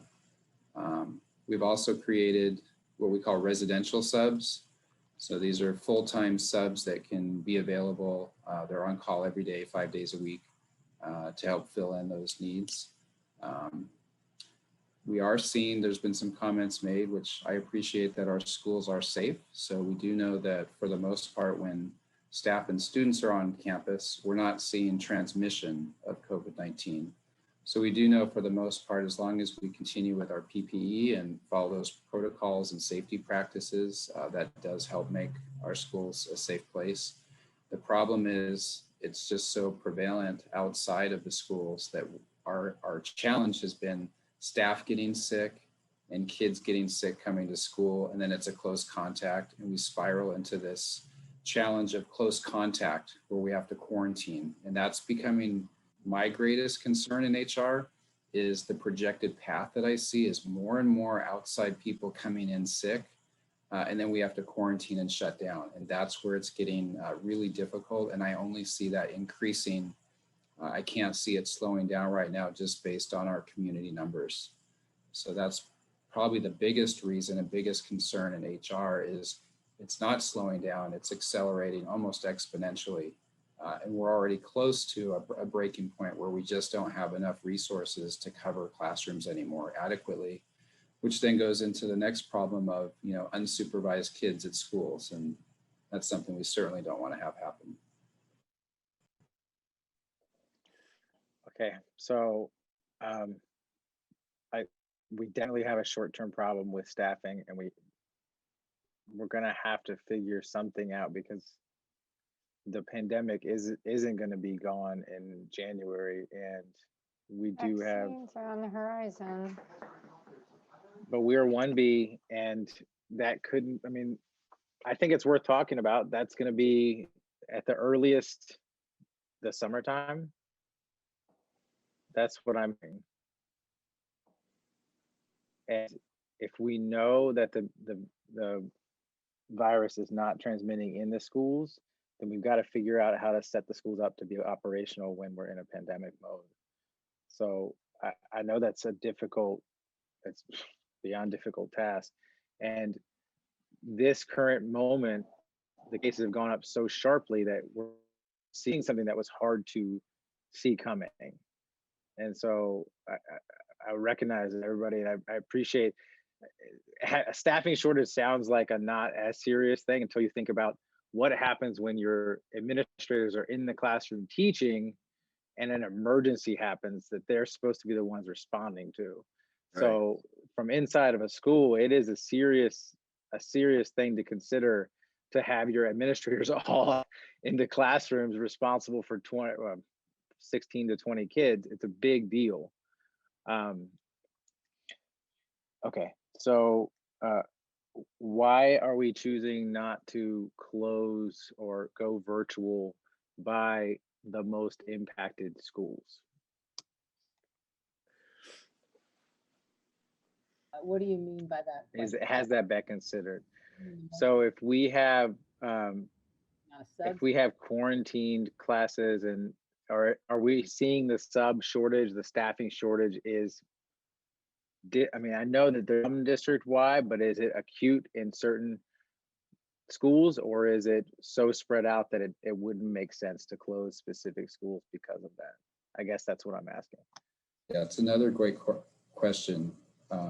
What we're seeing is, between 40 and 50 certificated staff members spread out. It's not really at one school at all. We have at least one almost at every school now, and up to 4 or 5. So obviously the 4 or 5 numbers get more concerning, and that's where we've been throwing more resources at those impacted schools, but it shifts. So I can tell you that I don't want to name schools, but one school it's 4 this week, another week it's 4 at another school that we're down. So it hasn't been consistent. We're not seeing, like a particular area, one school site that's hit hard. I'm seeing a consistent level rising across all. It feels like the water level's just going up, and we're just seeing it across all of our schools right now. Okay. Thank you. Raquel, do Thank you you, want to Todd. go? I have to collect my other pieces together. I have a few That's what you comments. Just ask my question of them. So go ahead, Stacey. I just want to make sure I understand what you're saying, Todd. This issue is about safety and sustainability of staffing, which is, like Eric said, it's regional. It's happening all over North County, San Diego, and South County, San Diego, to districts that are still doing hybrid instruction.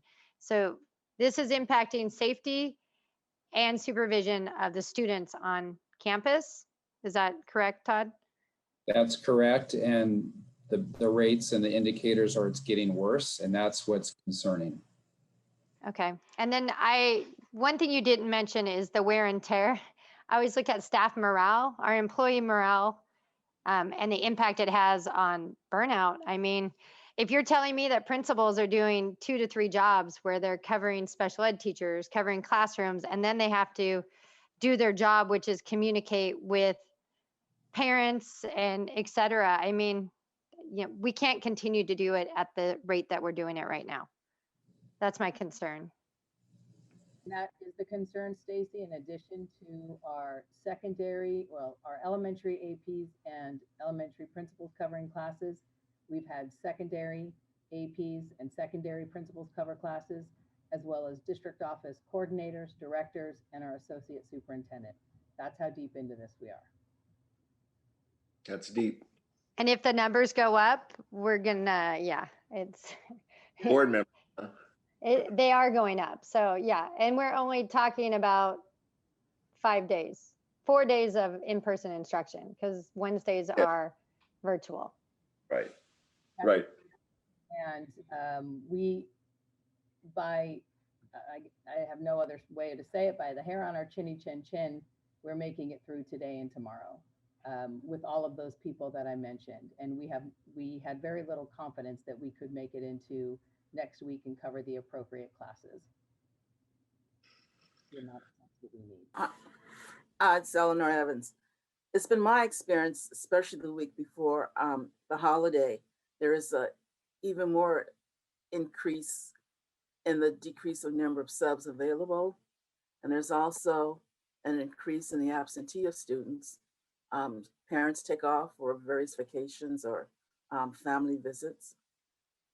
So I think next week is going to be real critical in terms of us providing for the safety of our students, in terms of just having adult supervision, prudential adult supervision, as well as the safety of our students in terms of their exposure to this virus. Or even though we keep saying students do not suffer the same way adults do, we do know they do carry it. And now lately, scientists have been saying that students are getting an even worse kind of, I guess, subset disease from the virus. It's been on the news the past 2 days, MIS or MTS. So I think it would be nice if everyone, we all were here next week, but I don't think that's going to be a reality. Thank you. Thank you, Eleanor. Raquel, you got any more, or Stacy, before Eric has some more? And then I'll entertain a motion from anyone on the floor. But Eric, you collect your thoughts? Or we could take Looked like Stacy was about to speak. Oh, I was going to make a motion. So go ahead. Please ask your questions. No, I'd love to hear. No, go for it. I want to hear the answers if they're important. So under this recommendation, what would happen to our special ed population? Would they go completely virtual as well? Yes, we're recommending all elementary.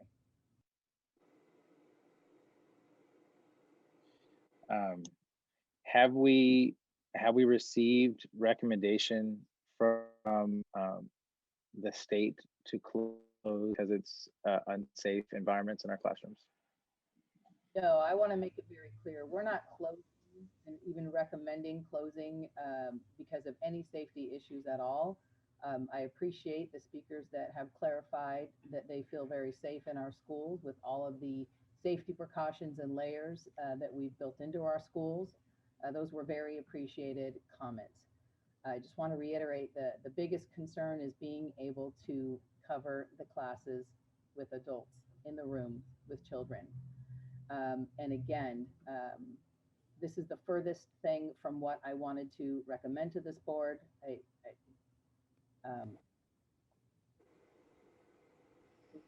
Priority, and I understand it's a priority to stay in school. Even though we had varying, perspectives and comments on that, the way this is related to the rise in cases is because of our inability to, the amount of people on quarantine and our inability to provide substitutes, both classified and certificated, in our schools.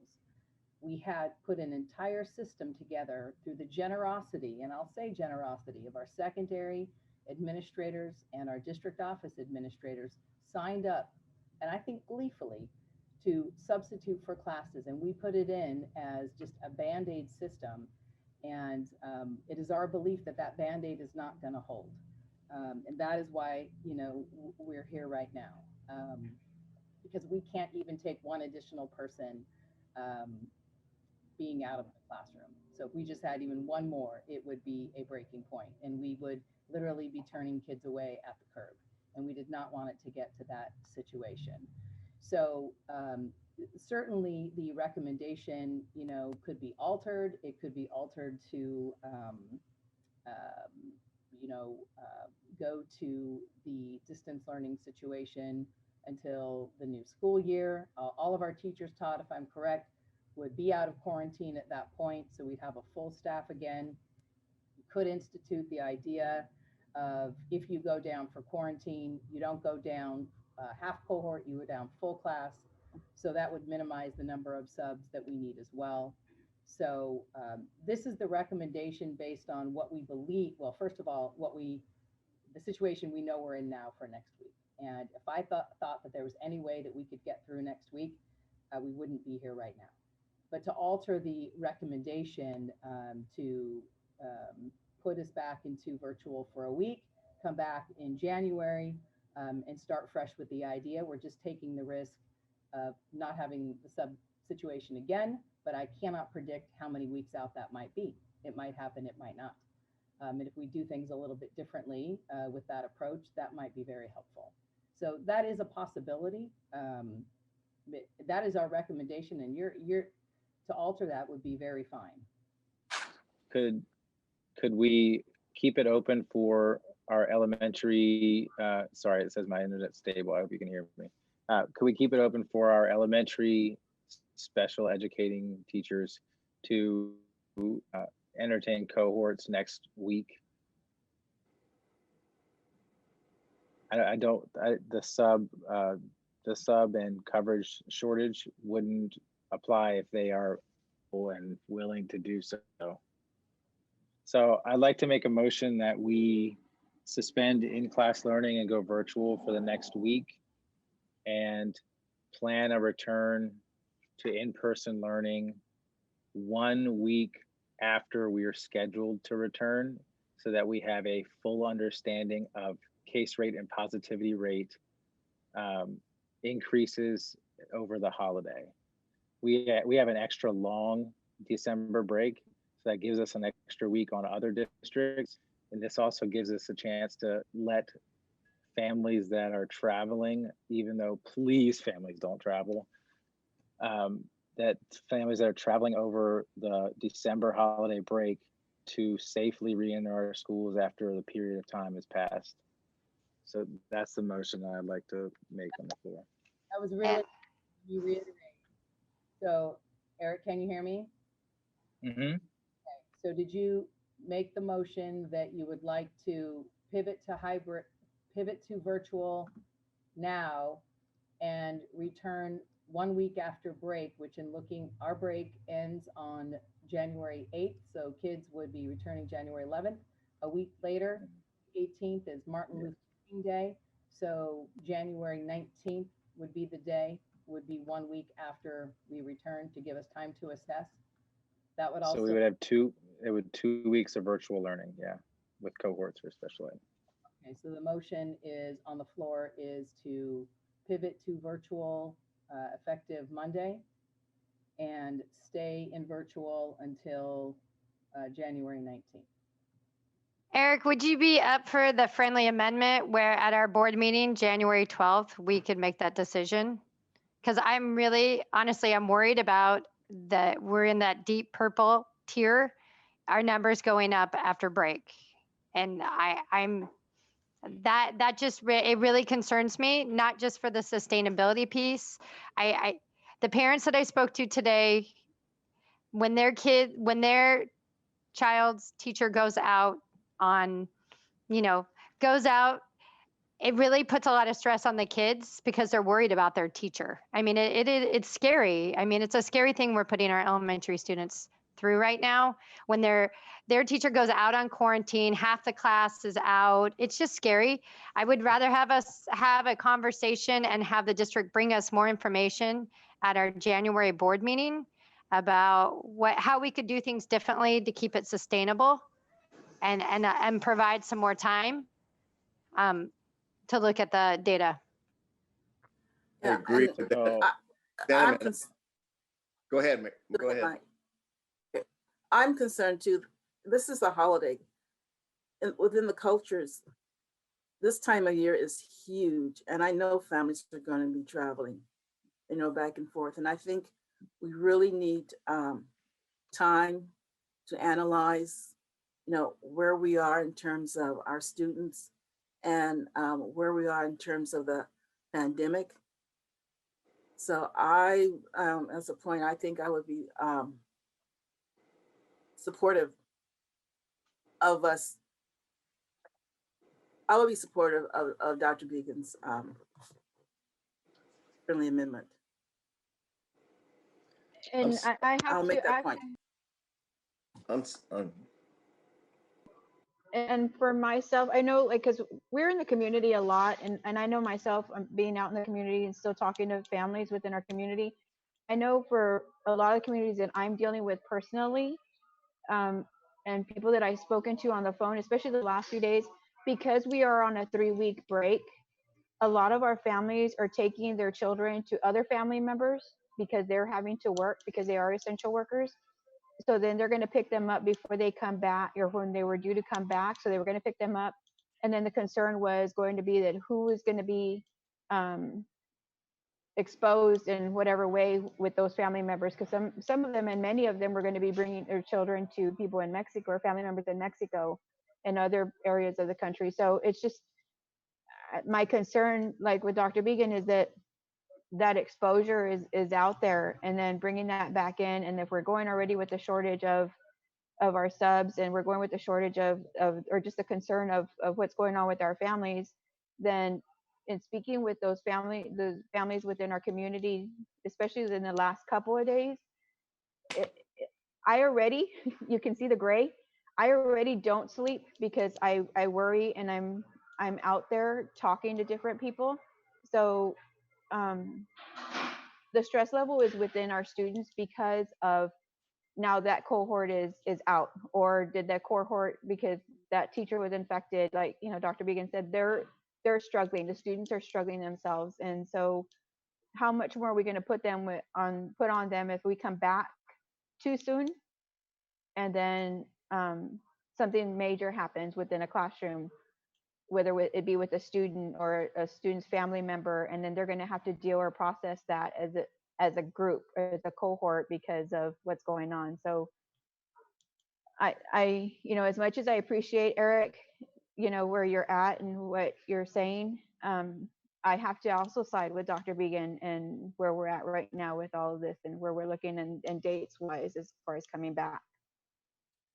I'm trying to get clear here on Stacy, what your friendly amendment really does, because all I heard was, I mean, the staff recommendation is go to virtual beginning Monday and until further direction. And that to me is pretty simplistic. It's very clear, but we also, maybe it takes a secondary motion or something to direct staff to come back. I would expect them to come back in January at our January 12th meeting and talk to us about where we're at. And we'll be looking at the numbers and everything in terms of our situation. So I don't see, you know, where your motion is at, Stacy. I don't support where Eric's going right now as the mandate. So Eric doesn't have a second right now. Does anybody second Eric? So No one has. we've had discussion on the motion. Can I speak to the motion? Sure, yes. So we would, on the 12th, we would discuss what to do next, no matter what.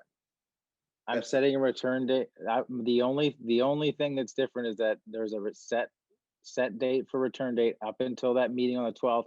I would even be open to having our meeting a week earlier if we wanted to do it 2 weeks ahead of that set return date. The point is that this COVID is not going away, and we are asked to be open in the purple if there are acute situations like the one we're in right now, where we need to figure out a plan to deal with subbing and to make sure that we can cover our kids in schools, then we absolutely should take the time and adjust that plan right now, which I fully support. But when we come on the other side of the break, we've got to be ready with a plan to get going, and to not have a date for parents to have in their head. If we don't have any metric for coming back, how do we know when to come back? And this gives us a set date to be working out a plan for coverage that is irrespective of other factors that we know already are there. So I would be up for amending the motion to move our board meeting earlier, to discuss earlier. I'd be up for making sure that we discuss that reopening plan on the 12th. But at this moment, I don't accept the friendly moment. All right, so that motion dies for lack of a second. I tell you what, guys, I'm really nervous about the purple numbers and the purple tier that we're in. And in point of fact, you guys all know this, we all know this, we were 1 day away from not being able to open elementary whatsoever, irregardless of any other enhancement and enrichment programs we could have come up with for SPED or all the other kids. We were 1 day from that. We're 3 times now those numbers. We're not at just 7% case rate, we're at 23%. That's not going to lower, in my estimation, in the next 45 days, 60 days. So I don't want to set up a false hope that we have this, that the target date out here means something. I want to just get real with it. I think we should work on different ways to deal with this thing, as you suggested. This gives direction to staff, but at this juncture, I don't feel comfortable doing anything other than just going back to virtual with our elementary kids. and directing staff to move forward as you have kind of indicated there. And staff has indicated, I think I heard Julie say they would look at that stuff in terms of how we deal with the cohorts. The whole cohort separation issue raises a whole set of complications. You say you're working with it, Eric, so you've got a feel for that, but Raquel raised issues there about all the kids in the classes and half their kids are there and not there, and that's the stress of all that.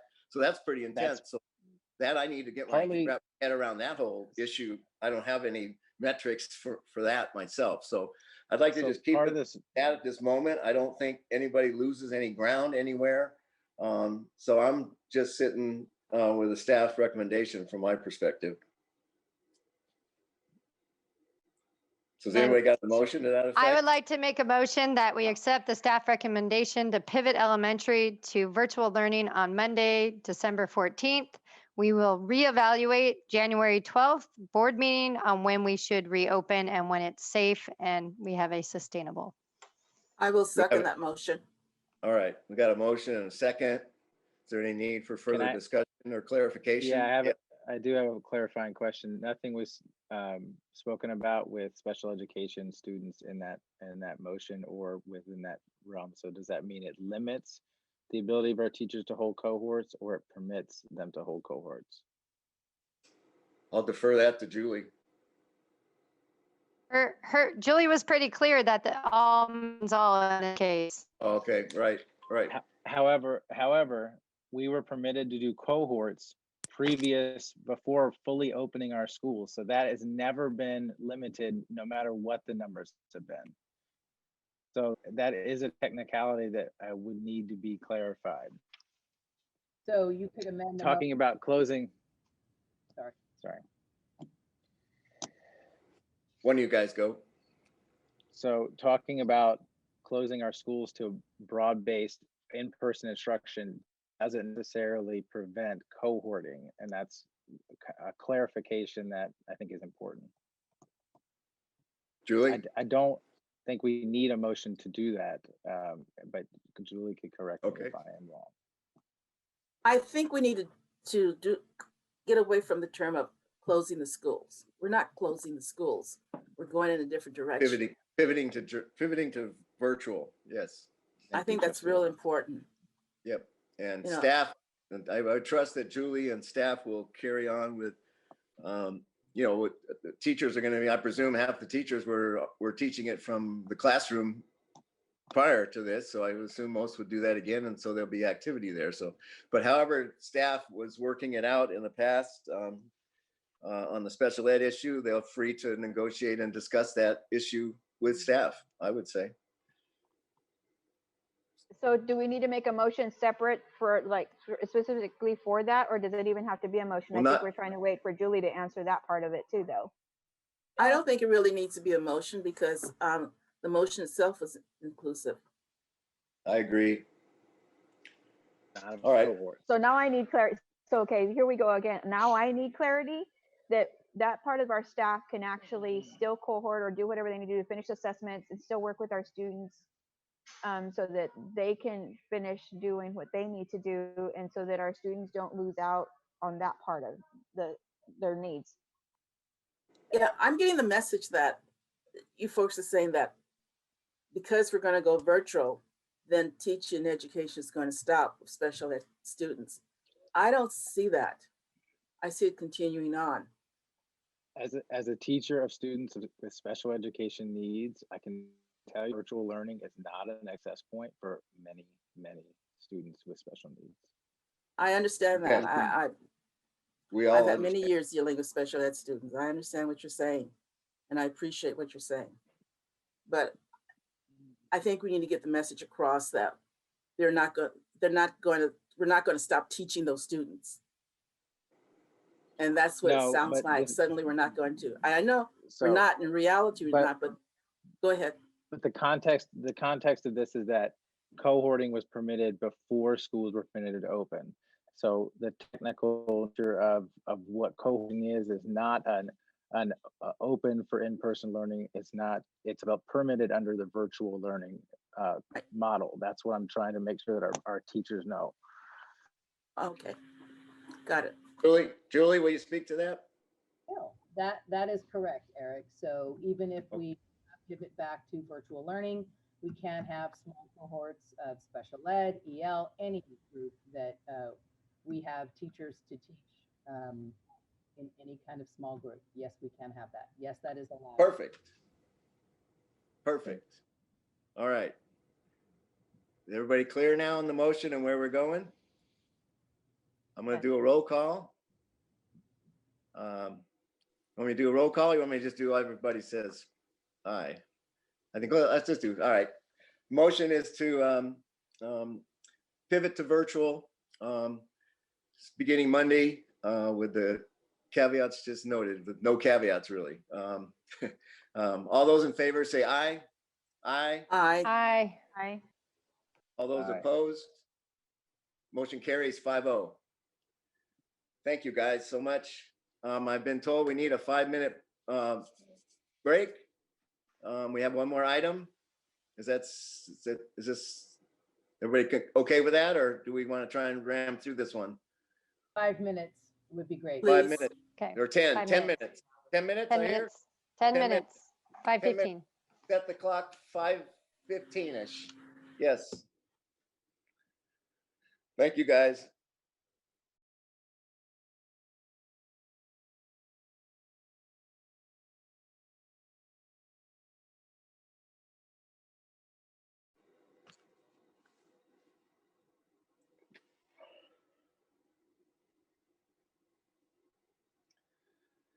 There, we're coming back, huh?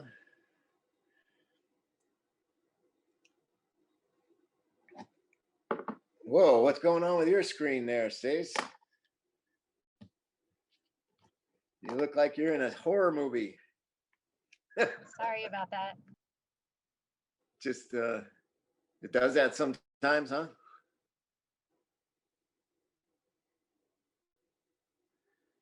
Had to transition to my iPad. Oh, okay. That's the fastest 10 minutes. Cheapers. Was it? Yeah, I had to feed 3 dogs and oh my gosh. I cannot believe it took 10 minutes. All right. Is Julie here with us too? Can you guys not hear me? Yeah, I can hear you. Yeah, I just couldn't see you at that moment. Oh, I couldn't tell if you were there. Now I know everybody's here. Okay. Let's move on to the next item. And final item is D, a delay, consideration of delaying secondary return to in-person instruction to take the necessary actions to protect students and staff from the spread of COVID-19. Staff presentation. And we do have a couple comments too. We'll do staff presentation, public comments, and then board discussion. Julie? Yes, we have our slide deck that Mr. Moon is putting up as we speak. So we'll have a brief staff presentation. Okay. A separate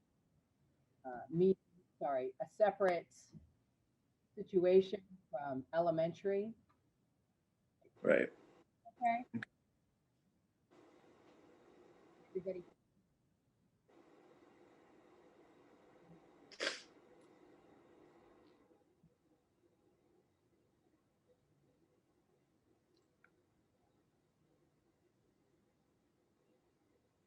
Raquel, can you hear me? I can. You just sound kind of echoey and kind of like hollow out in your like a. Yeah, at times you do. At times you do to all of it, to me too, but mostly you're fine. Okay, so if you can't hear, I will just be speaking momentarily, but let me know if you can't hear me. This is information on our secondary schools, so our middle schools and our high schools. And we just want to take the time to provide some information on what is happening in those programs. On the next slide, we just want to remind the board that we've never technically opened up our secondary schools. And so considering what we do with secondary schools is very different. And according to the California Department of Public Health, we must be on the red tier, must be in the red tier in order to consider opening up our secondary schools, which we currently are not. So our recommendation will be to continue our secondary schools in virtual learning.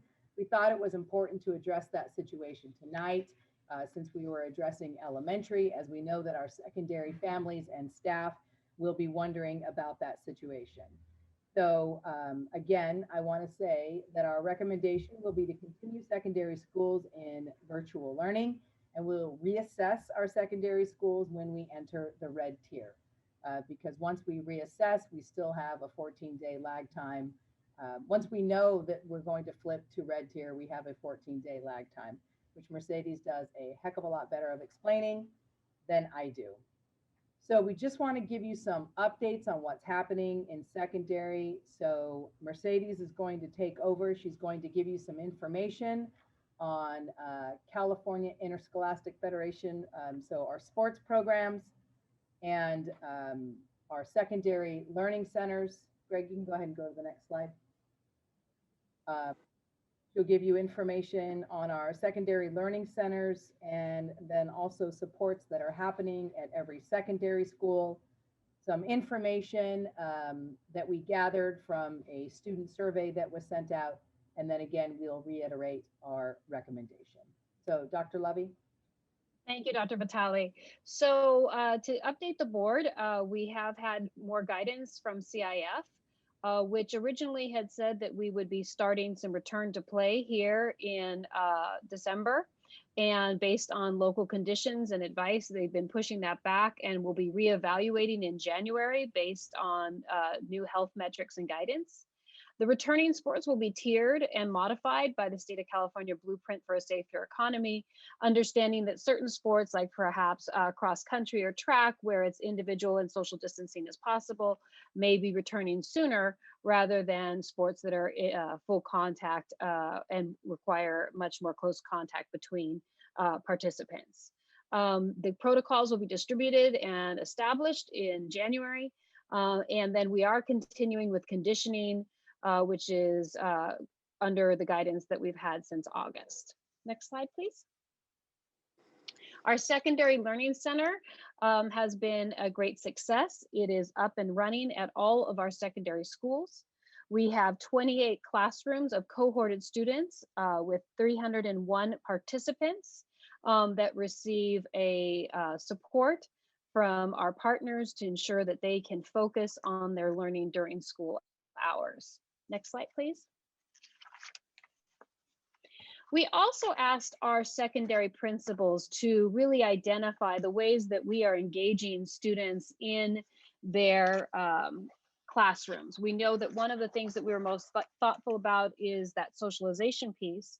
And to give you a little bit of information on this, we have around 1,400 students across our secondary schools that are participating either in our secondary learning centers, our conditioning for sports, clubs, band practice, ROTC, and things like that. So this is Jefferson Middle School, who has been working on in-person contact, as well as also reaching out to families with supports through counseling, identifying student needs around technology and other connection items. That's Jefferson's. Next slide, please. You can see that King has clubs in continuing to work together, including yearbook and chess club. That they've been having projects for over 100 students.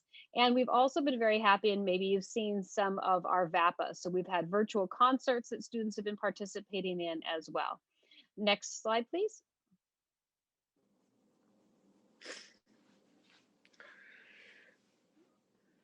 We also are ensuring that our counselors are reaching out with lessons that they have around wellness, and that those students who are identified either by themselves, their families, or their teachers are receiving additional personalized support. Next slide, please.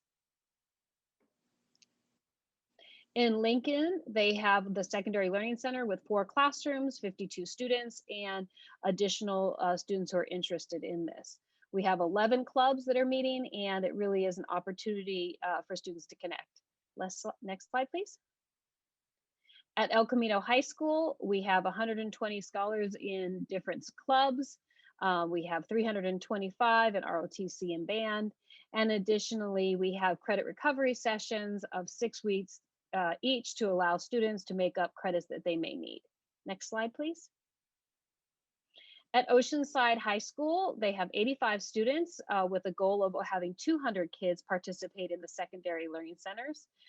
They have opportunities for kids to be part of ASB and assets with robotics and surf club. And then we also are making sure that we are looking at support groups through the counselors, specifically for girls, for seniors, and college applications. Next slide, please. At our Surfside Educational Academy, we have counseling, academic support, and also opportunities to have one-on-one supports about monitoring work completion. So our counselors are doing a great job there. Thank you. Next slide, please. We have clubs, including the Comic Arts Club, Work Experience, and the GSA that are available for students to participate in. Next slide, please. We also felt that when we were talking about secondary students, we really wanted to understand better what their experience has been with the virtual learning. And so we created a survey and we sent it out to all approximately 8,000 of our secondary students, and we had an amazing return. We had over 4,800 students return this survey with specific questions. And so you can see it on this slide that students say that they are receiving assignments that help them learn. We have many students who either agree or strongly agree, 52%, and then many of the students are finding that it maybe not every day, but they are learning. Next slide, please. Students are also very clear on how they are going to be graded. They know what is expected them. So the teachers are doing a good job through their Google Classroom and through their virtual classes to explain to students what their grades will be about. Next slide. We asked also what might make it hard for students to fully engage during virtual learning at home. We wanted to find out. And so we gave some suggestions, and we also had open responses. And what we found is just generalized distractions at home was something that students found was a challenge. Some students said there was nothing being a challenge for them to engage at home. Of course, that might be biased because those who completed the survey may be more engaged. But we did find that some students were caring for siblings. And then, of course, we did find that there were students who were feeling stressed, depressed, as many people are during our pandemic, about what is happening in our world and what their futures are like. Next slide. We found that most of the students felt that they weren't sure if teachers were understanding what their life was like outside of school. I think that teachers are really focusing on the academics, and so students were experiencing that. Next slide, please. And what we note about that is why I mentioned that teachers are focusing on academics is you can see that a majority of students, 75%, said that the teachers were available to give them extra help if they needed it. So they really see their teachers as focusing on their academic health and well-being and being available for extra help. So that's really more than 75% agreed or strongly agreed that the teachers were available to give extra help if they needed it. Next slide, please. Dr. Vitale. Yes, so with that, that leads us to our recommendation. You may recall that we were scheduled to come back after the holiday, or after our 3-week vacation, but we are still in the purple tier. So we are recommending that we continue secondary schools in virtual learning and reassess once the county enters into the red tier per the CDPH guidelines and the California Blueprint for a Safer Economy. Okay, thank you very much, staff. We have, I understand, 2 speakers. Anne, will you call on them? Okay. April Tenorio and Stephen Sly.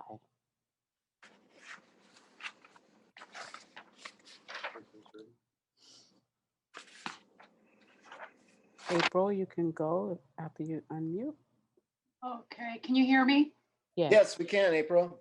Okay, thank you. First of all, wow, that was a very first hard part of your meeting. Thank you all for what you do for our schools and for especially calling the emergency meeting and starting the conversation. I can't agree more with what was just presented as far as holding back the opening to hybrid and secondary schools and keeping it virtual learning. And I can't decide whether I'm more happy about that because of the pandemic or because the hybrid schedule needs to be readdressed and relooked at. I think it's more important for these older students to have more teacher student time. And I think the current hybrid schedule that we were supposed to start in January is just not what's good for our students. Less teacher student time is horrible. So I hope that you guys use this time to rethink that hybrid schedule. 2 days out of 5 days, students don't have a teacher in their face or on their computer screen is just, I just see it falling apart. And I have a very good student. I just can't imagine him sitting at home with nobody on the computer. At least now with hybrid, he knows how to do it. He knows the program, and the teachers are fabulous. We have grown leaps and bounds from the beginning or the end of last year when it started to now. His teachers are engaging, encouraging. They are, we have no complaints. This works. Virtual learning works. Please, please reconsider the schedule for hybrid because it's not what's good for our students. If you can't give us better than hybrid, what you've scheduled, keep us in virtual for the rest of the school year. Just please use this time. If you decide not to send us back, use this time to look at your hybrid schedule. That is not what is best for our students. Thank you. Okay, thank you. Thank you, April. Next speaker. Stephen Sly. Hi, everyone. My name's Stephen Sly. I am a teacher at Oceanside High School. I sent you guys a letter the other day, which almost everyone responded to, which is really cool. First, I kind of want to just give a shout out to the admin at my school. I feel like they've done a really, really good job of keeping us informed. And another thing that I want to give a shout out to the district in general is the willingness to work with ODA. And I'm a ODA rep, and just I feel like I've been involved. I've been on the committees for working on the schedules. So thank you for the feedback on the schedules. You know, those are things that we want to take into consideration if we are going to do hybrid. And yeah, so just I feel like I've had a voice in this whole thing, which has been awesome. I know that's not happening everywhere. So I'm really thankful for that. Next thing I kind of want to talk about is I would love to be on campus with my students. I've been a few days and I've kind of handed out some art materials and things like that. And I've seen some of them and it's amazing. But I just want us all to remember that we're in the middle of a literal global health crisis like we haven't seen since like 1917. Thousands of people across our country are dying every day. It's crazy. And the fact that we're still trying to figure out like, well, how can we get kids in there and all this? And we've done a really good job of thinking of ways to keep it safe. But it just doesn't feel like now is the right time. So it's scary. I live in a house full of teachers and we're all stressed about, you know, going to work and being in person. We're worried about our kids. We're worried about our families. It's just a lot to worry about. I know, like Eric said, I've woken up multiple times. I woke up the other night and I'm like, I have COVID. I do. And I'm like trying to smell stuff. I'm like, oh no, like I'm fine. So I totally get that. A few more things. I'm involved with a few clubs on campus and had some really cool conversations with kids. And as much as they're like, man, virtual is tough, it's really hard, they understand why. And it's something that they seem to get. We were supposed to do an event. My club members decided that they're like, you know what, it's not safe. Like I just don't want to risk it. And they brought up, they're like, well, what's the risk versus the reward? So the actual risk that we're taking with people on campus is that people could die. That's like the actual risk. So that might sound facetious, but that is the risk. And what's the reward? A couple hours on campus, maybe some social interaction. But what I found is that in our clubs and in class, we've been able to do social things online. Is it as good? No, but it's better to be like alive and healthy than to try and risk that. So thank you for listening. All my colleagues and I are working really hard, and we appreciate that you give us a chance to, share a voice. So thank you. Thank you, Stephen. I think that concludes it. So I'll bring it back to the board for any discussion and then a motion. Seems pretty straightforward at this juncture. We can't open until we get out of purple. So we're kind of at that situation. So any discussion, questions? Motion? I'll go last. All right. You go last? Am Yeah. I calling you? Okay. Yeah, you can call me if you want. Sure I will. It's okay. No, So I actually don't have a lot of questions, so I can go anytime. But is there why is it necessary to do this? We can't open anyway. I guess I'm just not 100% clear. Is this more about transparency with the public so that they know that we're ultimately probably not coming back at the beginning of the next semester?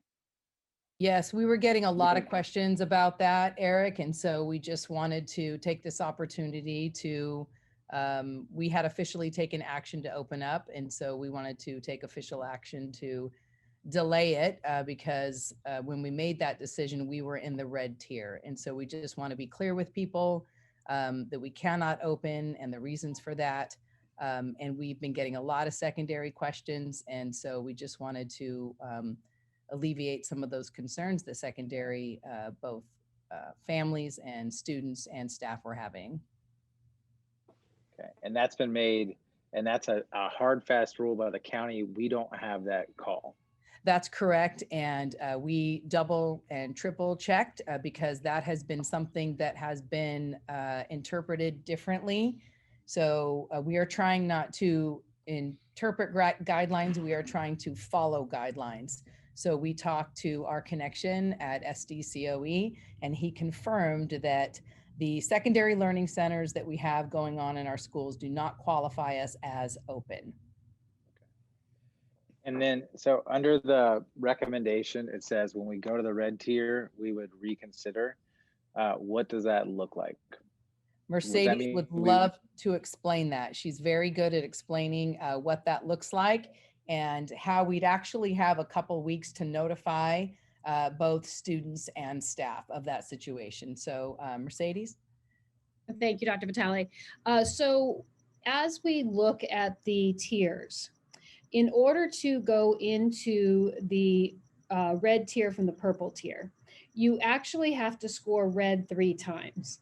So what happens is the first week that we score red, we would say, and I'm going to say score red because I don't know how else to describe it. We score red, then we would notify everyone that we have a target date 3 weeks out to return.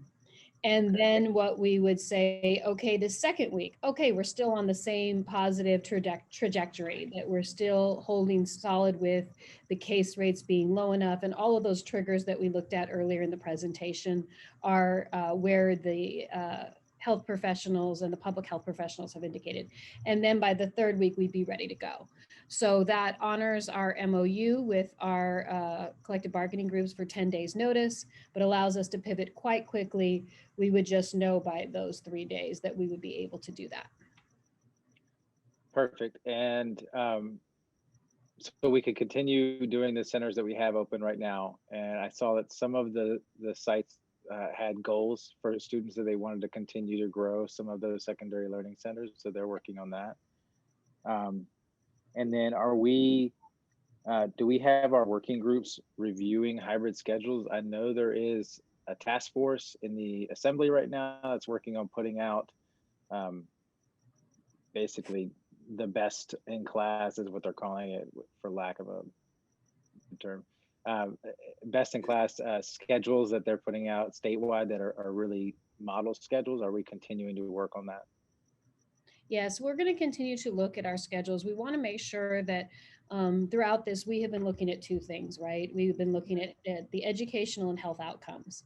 So how do we make sure we balance those two things? And we know in secondary school, the amount of time, especially at high school for AP courses and things like this, so that students are able to score on the AP test so that they can have that college credit is really important. And so we want to make sure that whatever schedules we come up with, just like our speaker talked about, provides enough contact with teachers so that students can be successful. So that's really something that we're thinking about. And the work groups and both the speakers on this topic have been, very thoughtful, and all of our teachers have been very thoughtful about how do we make sure that we provide students with the instruction to meet the content requirements, especially when we're looking at CTE courses, college admission courses, college credit courses.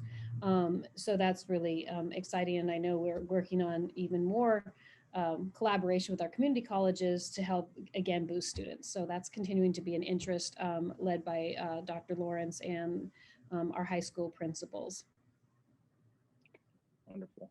And the last thing I have is that I just wanted to just put out that what we know about the virus is that it spreads differently in children that are still considered children that are above the age of 10, and this is our middle and high school kids, and that's I'm asking and kind of putting it out that this is a reason that we consider this separately from elementary, and we consider this independently as the risk is different to those populations. So I appreciate all the work. And Eric, thank you. And additionally, the ability to cohort because of the complexity of the secondary schedules and the inability to cohort the students because of the differences in their classroom is another reason to consider it differently. So thank you for bringing that up. All right. Thank you. I support the recommendation. Great. Any other questions for staff? No, but thank you for an excellent presentation. This is the group that I really worry about right now, because high school is so important, in terms of our scholars going out into the world and having a real solid foundation. Yep. Absolutely. All right. Anybody want to propose a motion? I'll propose the motion. To approve staff's recommendation on item D? Correct. Got a motion from Eleanor and a second from Raquel to approve staff's recommendation. All those in favor say aye. Aye. Aye. Opposed? Motion carries 5-0. All right. Well, that's the end of this evening's emergency meeting. Thank you guys for letting me do one more meeting than I thought I was going to be doing. Appreciate it all. Thank you. I think we had 900 people at the peak, apparently, of this meeting. So that set a record too. So people obviously 975. 975. Wow. Wow. I threw out, I think 600 or 700 early and was declared an early winner. But anyway, you guys, it's been a pleasure. Have a safe weekend. We'll see you next Tuesday night. Good night. Good night. Good night.